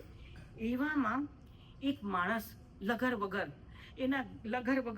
એના કોઈ કપડાના ઠેકાણા નથી, આખું બધું માટી, એના કોઈ પહેરવેશના ઠેકાણા નહીં, દેખાવના ઠેકાણા નહીં, એકદમ ગરીબ લાગતો એવો માણસ અંદર આવે છે. એટલે આ બધા કહે છે કે ભાઈ આને ક્યાં અંદર જવા દેવો છે? એટલે કોઈ કે બૂમ પાડી જોરથી, અરે ભાઈ, અહીંયા કંઈ ખાવાનું પ્રસંગ નથી, અહીંયા કંઈ ભોજન નથી, અહીંયા તો ટીપ લખાવાની છે લાખો રૂપિયાની. તારી પાસે કંઈ ત્રેવડ છે? તારી પાસે તો કંઈ ત્રેવડ નથી, આ કંઈ ખાવાનું પ્રસંગ નથી. એટલે એને કોઈ અંદર જવા નથી. તો આને પણ સાંભળ્યું ન સાંભળ્યું કરી અને અંદર ગયો, ગમે તેમ કરીને, અને ગયો મંત્રી પાસે. તુરંત જ મંત્રી પાસે પહોંચી ગયો. અને સજ્જન મંત્રી એટલે બધાના આવા મેણા ટોણા એને ચૂપચાપ સહન કર્યા ઉપેક્ષાપૂર્વક. અને સજ્જન મંત્રીની પાસે પહોંચી ગયો. અને સજ્જન મંત્રીની જેની કહે છે એ બાજુમાં જઈને એમના કાનમાં કહે છે કે હે મંત્રીશ્વર, આ મહાપ્રભાવક ગિરનાર માટે તો હું મારું સર્વસ્વ આપવા તૈયાર છું. તો આ સોરઠ દેશની 3 વર્ષની આવક જેવી મામૂલી રકમ માટે તમે શું કામ આવી મહેનત કરો છો અને આવી ટીપ લખાવો છો? આવી નાનકડી અમથી રકમ માટે તમે આટલી ટીપ લખાવવા બેઠા અને તમારો સમય બરબાદ કરો છો. કહે છે કે આ રાકડા ઉપર તમે કૃપા કરીને મને લાભ આપો. એટલે મંત્રી કહે છે કે કોઈને તો ખબર બી નહીં. એટલે મંત્રી પૂછે છે કે તું કોણ છે, પણ તારું નામ શું? તો કહે છે કે મંત્રીશ્વર વિમાશનમાં પડ્યા કે આને તમે જોયો નથી. તો કહે છે મારું નામ છે ભીમા સાથરિયો. હે મંત્રીશ્વર, મારું નામ છે ભીમા સાથરિયો. અને બાજુમાં થાણા દેવડીનો આ માણસ રહેવાનો હતો. થાણા દેવડી કરીને ગામ હશે, ત્યાંનો આ રહેવાસી હતો. એટલે કે હું થાણા દેવડીનો ભીમા સાથરિયા નામે મારું નામ છે. અને કે મંત્રી એટલે કે છે કે હે મંત્રીશ્વર, મેં સાંભળ્યું, હમણાં જ સાંભળ્યું કે તમે આવી ટીપ લખાવવા બેઠા છો અને બધા શ્રીમંતો આવ્યા છે. તો કે હું મારું બધું કામ પડતું મૂકી અને હું એટલે કોઈ ખેડૂતનું કંઈક કામ કરતો, ખેતીમાં કામ કરતો, એ બધું પડતું મૂકી અને જેમ તેમ હું આવ્યો. એટલે it was not a priority for him to get well dressed, have an appropriate uniform. એને પણ થયું કે એક સમયનો પણ મારે ચૂકવું નથી, હું હમણાં જ જાઉં મંત્રીશ્વર પાસે. એટલે પોતે પોતાનું દેખાવ આ તે બધું ઠીકઠાક કરવા તો રહ્યો જ નહીં, ભાગ્યો અહીંયા અને કહે છે કે હે મંત્રીશ્વર, આ બધા ગામના જે શ્રીમંતો છે એ લોકોને તો વારે તહેવારે આવા લાભ મળવાના, વારે તહેવારે. કારણ કે અહીંયા જુનાગઢની બાજુમાં જ, પણ મારા જેવાને આવો લાભ તો ક્યારેક જ મળે. એટલે આ ગરીબડાને 2 પૈસા પુણ્ય કમાવાની આ એક જ તક છે. તો મને આ લાભ આપો તો મારું જીવન ધન્ય બની જશે. એટલે મંત્રીશ્વર તો આભા જ બની ગયા. કારણ કે જેનું કોઈ નામ ઠાણ નહીં, જેનું કંઈ દેખાવનું કંઈ, એના કોઈ પીછાણ નહીં, અને એ માણસ આવીને કહે છે કે હું 72 લાખ સુવર્ણ મુદ્રા તમને આપીશ. બોલો, હું એટલો જ આપવા સમર્થ છું, આ બધાને તમે રહેવા દો હવે. એટલે મંત્રીશ્વર તો આભા જ બની ગયા કે શું શ્રાવકો છે. પૈસા હોવા એ અલગ વાત છે, પણ પૈસાનો સદવ્યય કરવો અને શાસન માટે અર્પણ કરી દેવું એ અલગ વાત છે. એનું જ કામ છે, એને જ ધન્યવાદ અપાય. એટલે આ કહે છે કે મારા જેવા ગરીબને તમે આ લાભ આપો અને મને આનો લાભ આપો, હું હમણાં જ આ બધી રકમ તમને ચૂકતે કરી દઉં. એટલે મંત્રીશ્વર તો સ્તબ્ધ બની ગયા. અને પછી મંત્રીશ્વર ઊભા થઈને બીજા બધા લોકોને કહે છે કે હવે તમારી રકમ લેવાની કોઈ જરૂર નથી.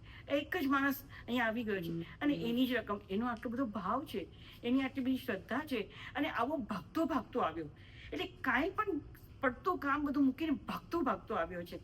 એટલે મંત્રીશ્વર એટલે કહે છે કે ભીમા સાથળિયાના જીર્ણોદ્ધાર માટેની રકમનું વચન લઈ લીધું મંત્રીશ્વર. એટલે આને કહ્યું મને વચન આપો મંત્રીશ્વર, કે હું તો મંત્રીશ્વરે એને વચન આપ્યું. અને મંત્રીને પણ થયું કે ઓહો ચલો હવે મારે નિરાત, કારણ કે આ બધા થોડું થોડું લખાવે તો એ 72 લાખ થવા જોઈએ ને. It may or may not happen, correct. અને આ તો it is a guaranteed thing, આને તો કીધું જ છે કે ભાઈ હું તો આપવાનો છું. એટલે એની પાસેથી વચન, અને આને પણ મંત્રીશ્વર પાસેથી વચન લીધું કે મને લાભ આપજો. એટલે મંત્રી કહ્યું સારું તને લાભ આપશું.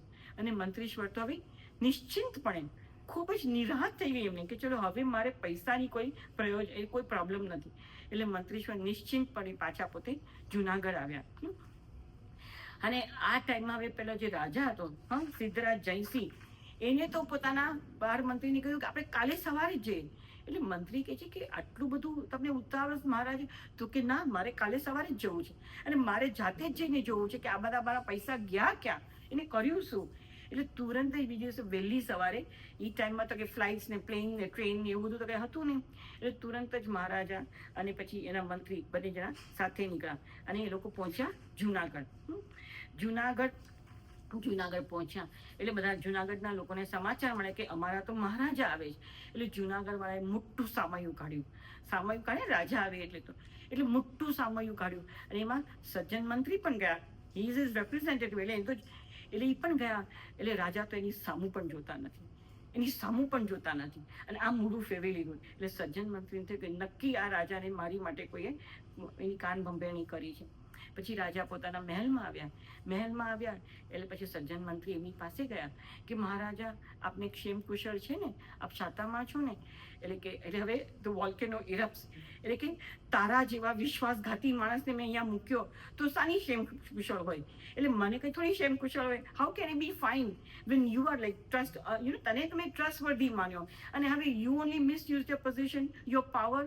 એટલે રાજા કહે છે કે તારા જેવા વિશ્વાસઘાતી અને રાજદ્રોહી આ રાજ્યમાં ઊંચે હદે બિરાજમાન હોય ત્યાં વળી સ્વસ્થતા અને શાતા ક્યાંથી હોય? એટલે સોરઠ દેશની 3 વર્ષની ખંડણીનો તો તે કોઈ હિસાબ મોકલ્યો જ નથી, એ બધું તે તારા કબજામાં કરી લીધો. એટલે સજ્જન મંત્રી પામી ગયા અવસરને. એટલે ખૂબ જ શાંતિથી, પ્રસન્નતાપૂર્વક, એ પણ ઉશ્કેરાતા નથી, શાંતિથી કહે છે, શાંત ચિત્તે પ્રત્યુત્તર આપે છે, મહારાજા રાજ્યની આવકની પાઈનો હિસાબ મારી પાસે છે, એક પાઈનો હિસાબ છે, પણ તમે અત્યારે આટલી મોટી મુસાફરી કરીને આવ્યા છો તો થોડો આરામ ફરમાવો. તમે જ્યારે શાંત થશો, સ્વસ્થ થશો, પાઈનો હિસાબ તમને આપવા માટે હું તૈયાર છું. એટલે રાજાને થયું ઓહો આ તો મારા રેડી જ છે, એટલે આની પાસે પાઈનો હિસાબ છે.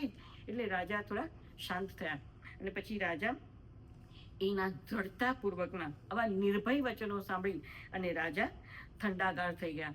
અને થયું કે ચલો, એટલે હું વિચારું છું એવું તો કહેતા આમાં કંઈ છે નહીં. એટલે પછી રાજાએ પછી ત્યાં એ દિવસે રહ્યા ત્યારે બધા ગામના લોકો એમને મળવા આવે ને, મોટા મોટા લોકો. એટલે ગામના લોકો તો 2 મોઢે 4 મોઢે સજ્જન મંત્રીના વખાણ જ કરે છે કે મહારાજા તમારા મોકલેલા સજ્જન મંત્રી તો શું સુંદર સુંદર કાર્યો કર્યા છે, અમારા ગામમાં બધા લોકોનું શું સારવાર કરી છે, લોકોના મન જીતી લીધા છે, અને ગિરનાર તીર્થ ઉપર તો બધા જીર્ણોદ્ધારનું કામ શરૂ કર્યું, અદ્ભુત જીર્ણોદ્ધાર કરાવી રહ્યા છે. એટલે બધા લોકો તો 2 મોઢે એની વાહ કરે છે અને એના ગુણગાન ગાય છે. ત્યારે મહારાજાને થયું કે ઓહો આ તો વાત કઈ જુદી જ છે.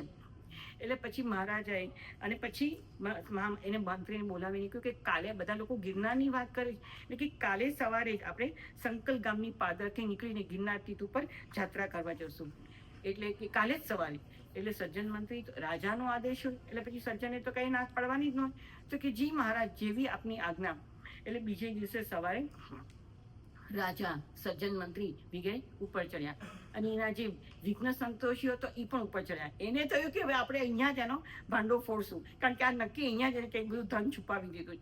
એટલે રાજા ઉપર ચડ્યા, મંત્રી પણ ઉપર ચડ્યા અને પછી એને કોઈ જોયા કે બધા જિનાલયો, એટલા અદ્ભુત જિનાલયો લાગતા હતા, જાણે કે દેવલોકનું દેવ વિમાન ન ઉતર્યું હોય નીચે પૃથ્વી પર, પહાડ ઉપર જાણે કે દેવ વિમાનો બધા ઉતર્યા હોય એવા ભવ્યથી ભવ્ય જિનાલયો બધા દેખાણા.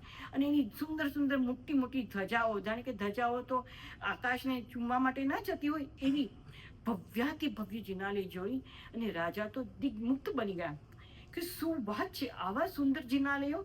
અને રાજા કહે છે કે આવા ભવ્યાથી ભવ્ય જિનાલયો આ કયા પુણ્યશાળીએ બંધાવ્યા છે? એના માતા પિતા કોણ છે? એને થયું કે જો એ જે એક જણે બંધાવ્યા હોય તો એના માતા પિતા તો કયા પુણ્યશાળી કે એને આવા પુત્રને જન્મ આપ્યો કે જેને આવા ભવ્યાથી ભવ્ય જિનાલયો બંધાવ્યા.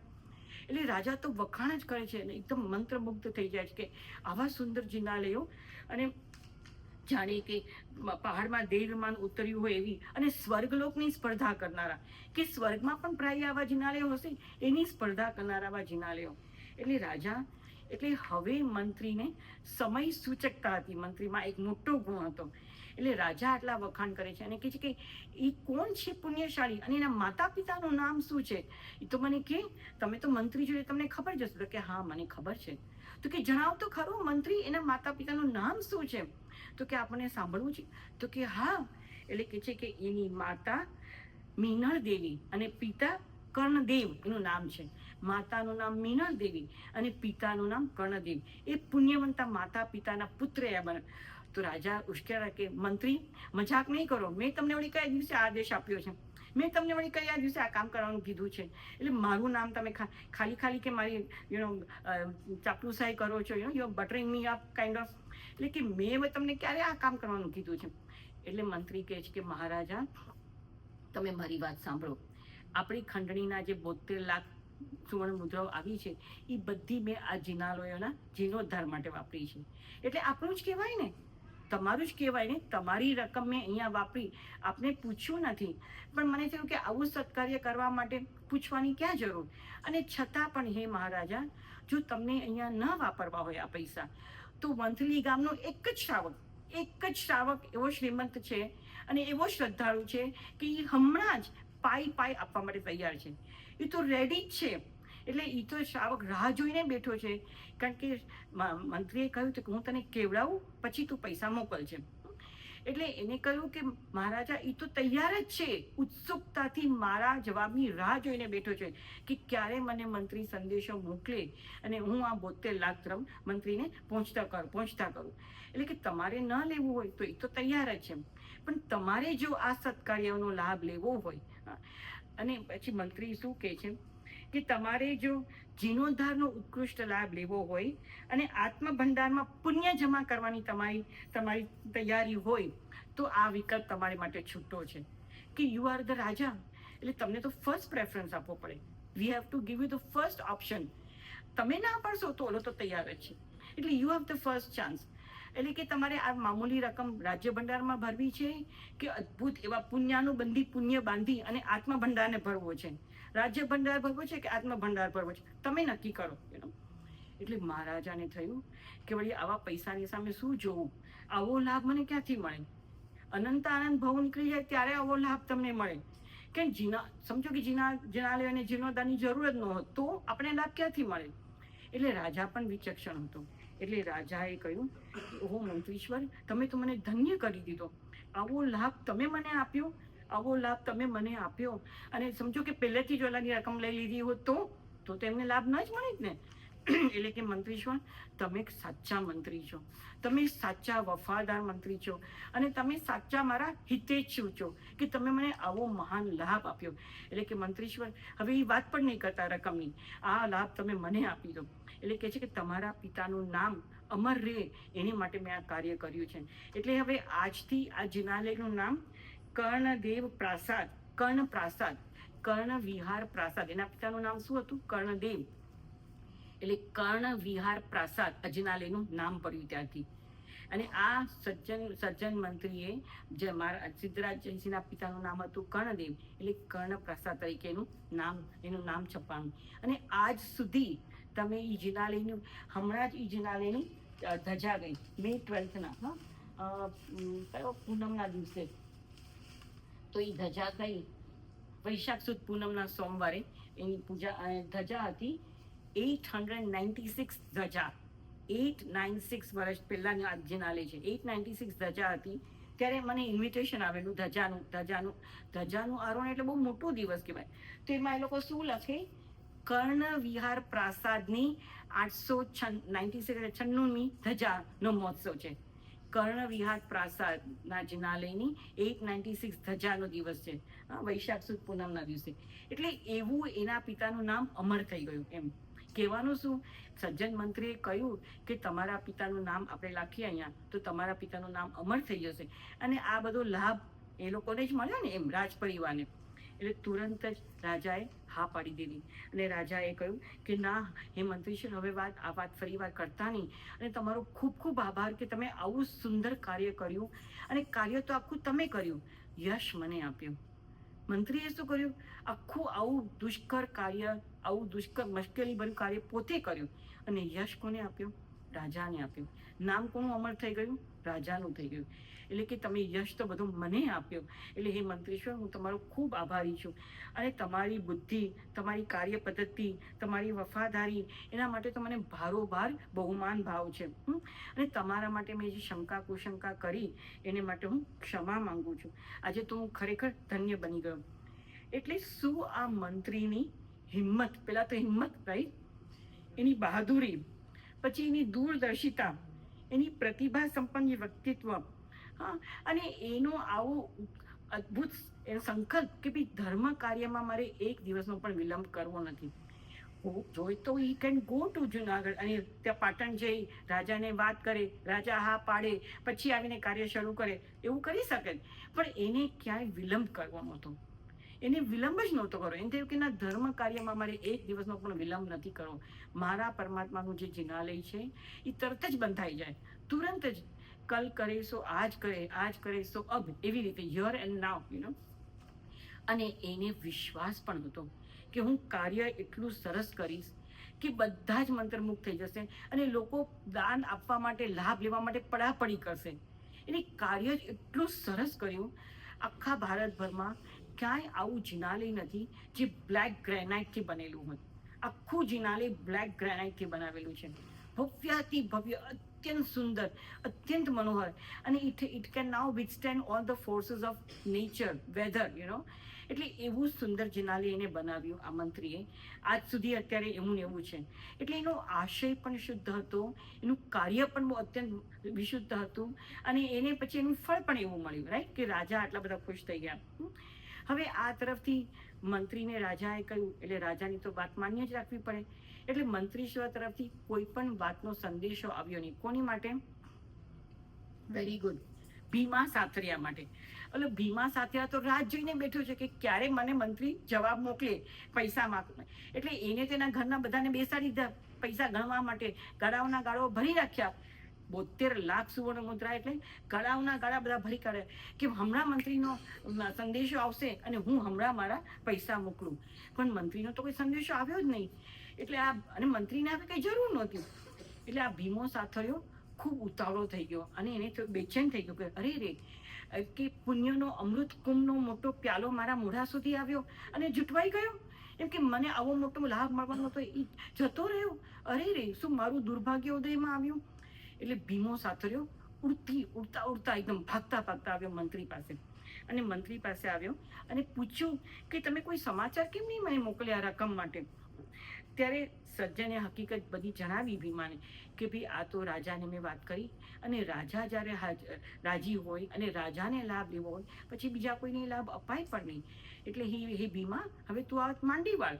અને હવે રાજાએ બધો લાભ લઈ લીધો છે. ત્યારે ભીમાને સખત આઘાત લાગ્યો, અને ભીમો કહે છે કે પુણ્યની આવી તક જૂટવાઈ ગઈ.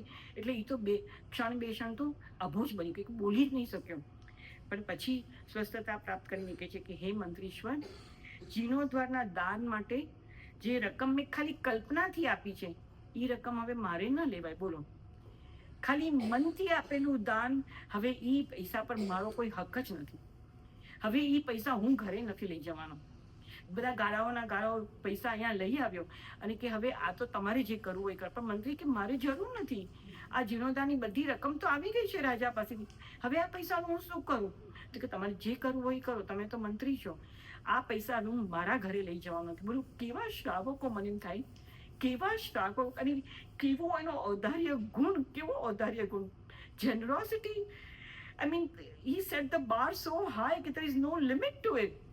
પોતે કઈ એવો શ્રીમંત નહોતો, પોતાની બધી સર્વ રકમ લઈને આપી દીધી એને. પોતે કઈ મહેલોમાં રહેતો નહોતો, પણ પોતાનું સર્વસ્વ આપી દીધું. અને હવે મંત્રીએ કીધું કે મારે જરૂર નથી, તું પાછો લઈ. તો કે ના, હવે આ પાછું તો હું લઈ જ નહીં જાઉં. મેં મનથી પણ, કલ્પનાથી પણ કરેલું દાન, હવે આ રકમ મને ખપે નહીં. આ રકમ પર મારો કોઈ અધિકાર જ નથી. આ રકમ પર નેમિનાથ દાદાનો અધિકાર છે. એટલે આ તો હું કોઈ કાળે મારા ઘરે નહીં છે. મંત્રીએ બહુ સમજાવ્યો કે તું બીજે ક્યાંય લાભ લે છે. તો કે નહીં, આ રકમ તો હવે નેમિનાથ દાદાની છે, હું મારા ઘરે લઈ. બોલો, મને એમ થાય કે કેવા શ્રાવકો, કેવો જીન શાસન, અને કેવા શ્રાવકો અહીંયા પેદા થાય છે. એનો એક આટલો ગુણ પણ આપણને આવી જાય, આપણું જ્ઞાન થઈ જાય. બોલો, જેની પાસે એ કઈ એટલા બધા પૈસા હતા નહીં, પણ શું એનો ભાવ, શું એનો ઔદાર્ય ગુણ, શું એનું સમર્પણ શાસન માટે. ખૂબ વંદના, ખૂબ વંદના. એટલે વંથલી ગામ પાછા પગલા ભરતા ભીમા સાથરિયા તો પોતાના ગામે પહોંચી ગયો, અને એના ધનના ગાળાઓ બધા સજ્જન મંત્રીના આંગણે આવી ચડ્યા. ગાળાઓના ગાળાઓ, બધું ધન આવી ગયું સજ્જન મંત્રી. હવે સજ્જન મંત્રી બી વિચારે કે આ માણસ, કઈ એની આસ્થા છે, કઈ એની શ્રદ્ધા છે, કઈ એનું સમર્પણ ભાવ છે.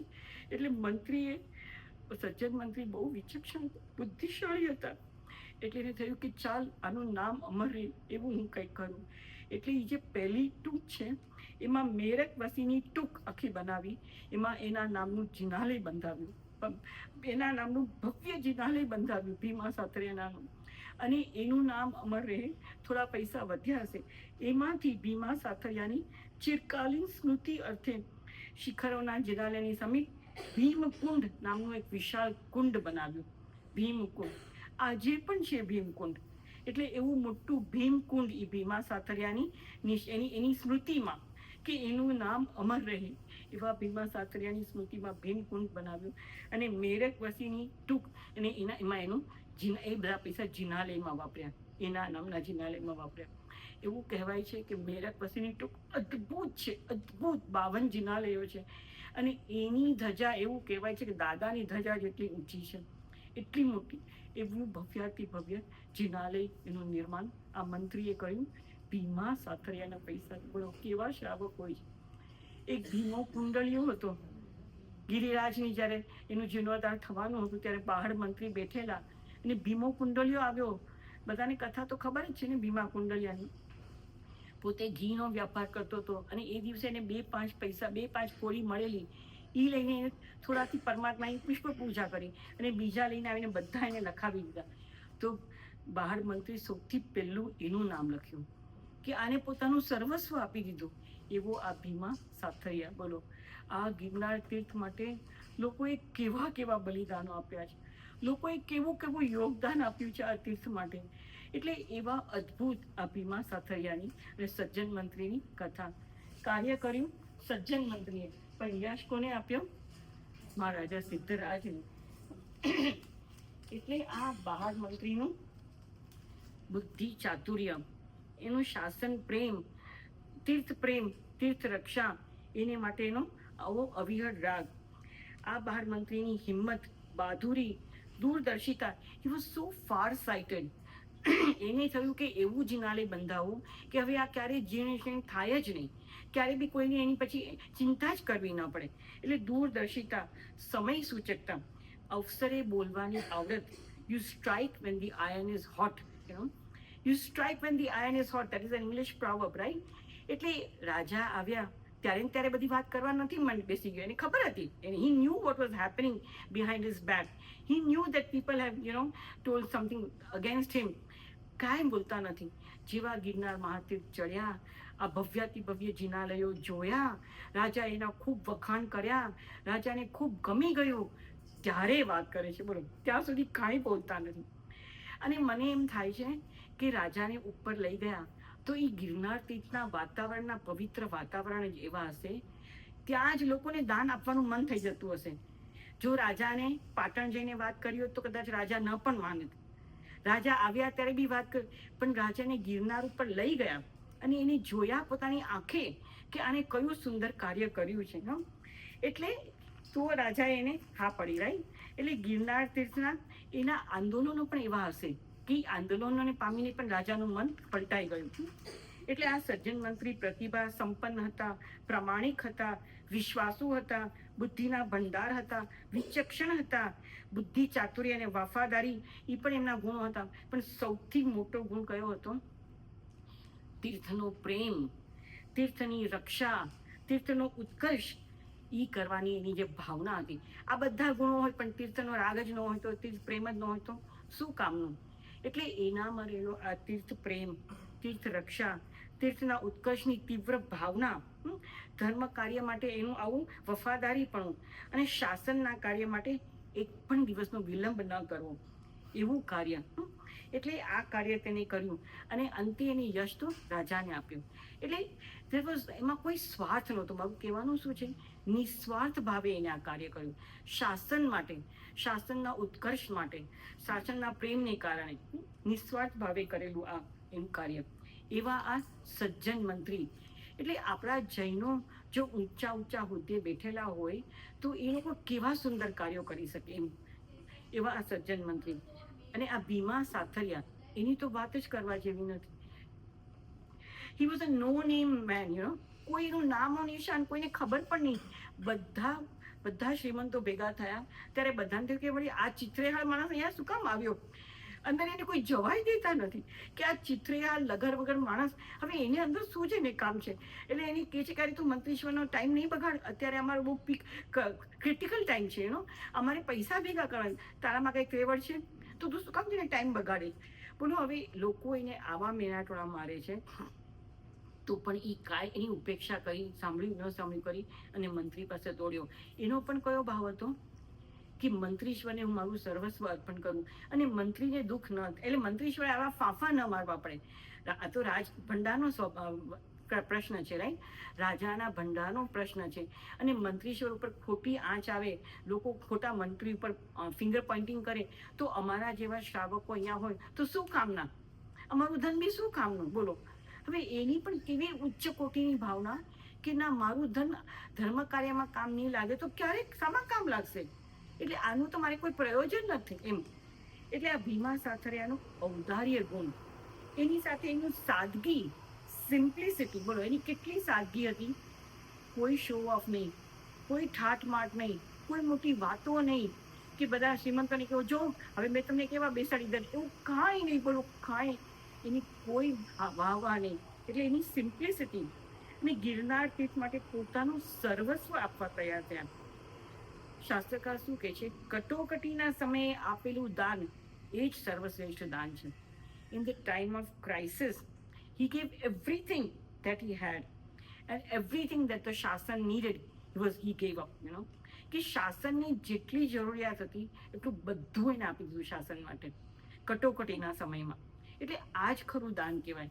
અને એની સાથે એની કોઈ કન્ડિશન પણ નહોતી કે મારું નામ લખજો, કાંઈ નહીં. એને કહ્યું તમે લઈ જાઓ અને આ જીર્ણોદ્ધારનું કામ કર્યું એનો લાભ ખાલી મને આપો, બસ મારું ધન સત્કાર્યમાં વપરાણું. એટલે એવો આ ભીમા સાથરિયા. શાસ્ત્રકાર કહે છે કે દાનના કેટલા બધા પ્રકાર છે. મોટા ભાગના લોકો શું કરે? ઘણું રાખી અને થોડું આપે, માપીને તોલીને આપે. પોતાની રોજની વ્યવસ્થા માટે તો રાખે, પોતાના મોજ શોખ માટે પણ રાખે, ટુ લીવ અ લક્ઝુરિયસ લાઈફ એને માટે પણ બધું રાખે અને પછી દાન આપે. So people give 5%, 10%, whatever percentage it is, but they keep a lot for themselves. પછી પણ બીજા લોકો શું કરે? સામાન્ય જોઈએ છે તેનો વિચાર ન કરે, પણ પોતાને જેટલું આપવું છે એટલું જ વિચાર, એટલું જ આપે. he sees his own interest first, right? આ જ્યારે ટીપ લખાવતા હતા ત્યારે ગામના શ્રીમંતો બધા 2 લાખ સોળ, 5 લાખ સોળ, 10 લાખ સોળ, એટલે they gave whatever they thought is what they can give. પોતાના માટે ઘણું રાખ્યું. પછી અમુક લોકો કેવા હોય, જેટલું રાખે તેટલું આપે, કે 50% જેટલું રાખે એટલું. પછી અમુક લોકો કેવા હોય કે થોડું જ રાખે અને ઘણું આપે. પણ સૌથી શ્રેષ્ઠ કોણ? પોતાનું સર્વસ્વ આપે. પોતાનું સર્વસ્વ આપે એ જ સર્વશ્રેષ્ઠ. સર્વસ્વ આપ્યા પછી નામ ઠામ નહીં, કોઈ હિસાબ નહીં, no returns, no favours in exchange, આ જ સૌથી શ્રેષ્ઠ દાન. અને એ આ ભીમા સાથળિયાએ કર્યું. શાસન માટે સર્વસ્વ અર્પણ કરી દીધું. એટલે આનો મેસેજ શું છે કે આ શાસ્ત્રકાર ભગવાન શું કહે છે કે નશ્વર પૈસાથી શાશ્વત લાભ, ક્ષણભંગર પૂતગલથી શાશ્વત આત્માના ગુણની પ્રાપ્તિ. આ પૈસો નશ્વર છે, એનાથી લાભ શાશ્વત છે. અને આ પૈસો કેવો છે? ક્ષણભંગુર. It is temporary, transient. આપણે પૈસા મૂક્યા હોય, કાલે સ્ટોક માર્કેટ નીચે ગઈ તો ક્ષણભંગુર, it is very temporary, short live. ક્ષણભંગુર પૂતગલથી એમને શું કર્યું? શાશ્વત આત્માના. અને ગુણો કેવા છે? શાશ્વતા, એટલે ઔદાર્ય ગુણ, અપરિગ્રહ ગુણની પ્રાપ્તિ કરી. એટલે અને રાજાએ પણ શું વિચાર્યું કે રાજ્યના ભંડાર આ નશ્વર પૈસાથી ભરવા છે કે આત્મા ભંડારમાં પુણ્યરૂપી ખજાનો ભરવો છે? આત્માના ભંડારમાં પુણ્યરૂપી ખજાનો ભરવો છે. એટલે રાજાએ પણ સુંદર કાર્ય કર્યું, નો ડાઉટ, રાઈટ? એટલે આ શું? શાસનની સેવા, તીર્થ રક્ષા માટે ઉચ્ચ કોટીનો ભાવ, અને ગિરનાર તીર્થની ભક્તિ, અને તેના માટે સર્વસ્વ અર્પણ કર્યું આને.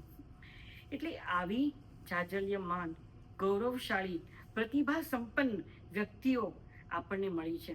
અને એ લોકોએ ભવ્યાતિ ભવ્ય ઇતિહાસની રચના કરી આપણા માટે, સૂતેલા એવા આપણા આત્માને જગાડવા માટે. આવી વ્યક્તિઓ તો ગુજરાતનું ગૌરવ છે. એટલે આપણને શું મળ્યું? આવું ઉર્જાવાન, સર્વોત્કૃષ્ટ ઉર્જાથી ભરેલું એવું ગિરનાર મહાતીર્થ. પછી અત્યંત પ્રભાવશાળી, જાજલ્યમાન, વજ્ર જેવી, અંજન સ્વરૂપી એવી પરમાત્માની પ્રતિમા. અને ચતુર્ભુજ સંઘની રખેવાળી, દયાળુ તથા સદાય સહાય કરવા તત્પર એવી અંબિકા માતા. એનું ત્રિવેણી સંગમ એટલે ગિરનાર મહાતીર્થ. એવું મહાતીર્થ, ઇટ ઇઝ અ ત્રિવેણી સંગમ તીર્થ. આટલું જાજલ્યમાન અને આવું ઉત્કૃષ્ટ ઉર્જાથી ભરેલું, પોઝિટિવિટીથી ભરેલું.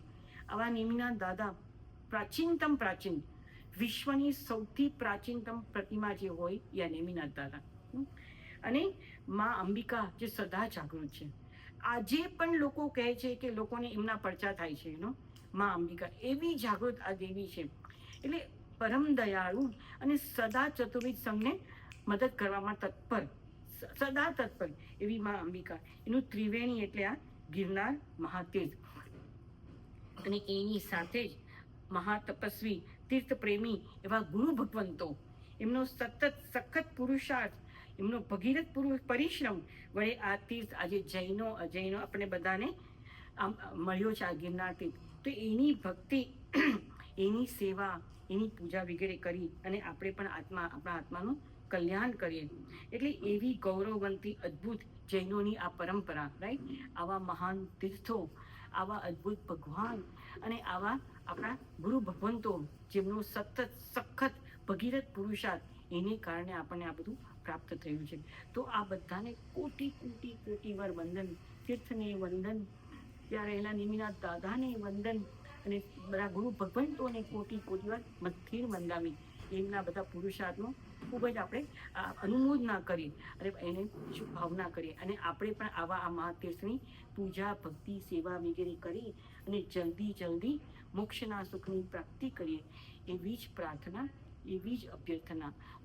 અને we might take one more class, કેમ કે આ ગિરનાર મહાતીર્થ એને માટે ઘણા બધા લોકોએ ઘણા બધા બલિદાનો આપ્યા છે. દરેક વખતે વારે સામો પક્ષ એટલે દિગંબર પક્ષવાળા એનો કબજો લેવા આવી જતા હતા. અને એ લોકો કબજો લેવા આવી જાય અને our people had to fight to get their rights on it. પહેલેથી શ્વેતાંબરોનું જ તીર્થ છે, પણ આ તીર્થ એવું પ્રભાવશાળી છે કે વારે સામા પક્ષના લોકો આવી જાય અને આપણા આચાર્ય ભગવંતોએ પાછું પ્રૂવ કરવું પડે. એટલે એવા 3-4 કિસ્સાઓ થઈ ગયા છે. અને આ આચાર્ય ભગવંતોના કારણે આજે આ તીર્થ આપણને મળ્યું છે, શ્વેતાંબર મૂર્તિ પૂજક સંઘને.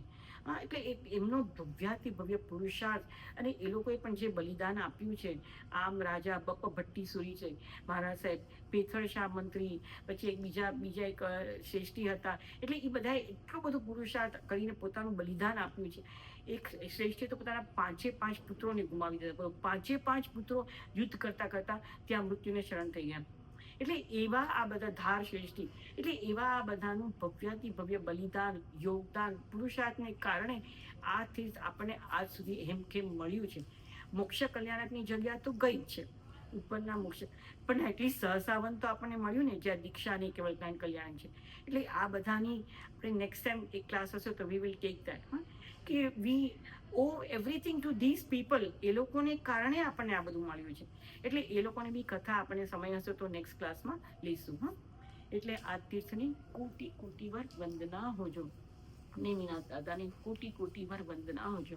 અને બધા ભવ્યાતિ ભવ્ય આત્માઓ જે લોકોએ પોતાનું યોગદાન બલિદાન આપ્યું છે, અને ગુરુ ભગવંતોને કોટી કોટીવાર મધ્ય વંદામી. તો તીર્થંકર પ્રભુની આજ્ઞાની વિરુદ્ધ કાંઈ પણ કહેવાઈ ગયું હોય, મારી મંદમતિ કે અલ્પક્ષયક્ષના કારણે પ્રભુની આજ્ઞા વિરુદ્ધ કાંઈ પણ ઓછું અધિક કે વિપરીત કહેવાયું હોય, તો આપ સૌની સાક્ષીએ ત્રિવિધિ તસમિચ્છામિ દુર્ગમ, તસમિચ્છામિ દુર્ગમ. શિવમસ્તુ સર્વજગતઃ પરહિતનિરતા ભવन्तु ભૂતગણાઃ, દોષાઃ પ્રયાन्तु નાશમ, સર્વત્ર સુખી ભવતુ લોકઃ. ઉપસર્ગા ક્ષયં યાન્તિ શિતન્તે વેગ્નવલ્લય, મનઃ પ્રસન્નતામેતિ પૂજ્યમાને જિનેશ્વરે. સર્વમંગલમાંગલ્યં સર્વકલ્યાણકારણં પ્રધાનમ સર્વધર્માણં જૈનમ જયતિ શાસનમ, જૈનમ જયતિ શાસનમ. બોલો બોલો પરમાત્મા શ્રી નેમિનાથ ભગવાન કી જય, ગિરનાર મહાતીર્થ કી જય, જૈન શાસન દેવ કી જય. જય જિનેન્દ્રને પ્રણામ.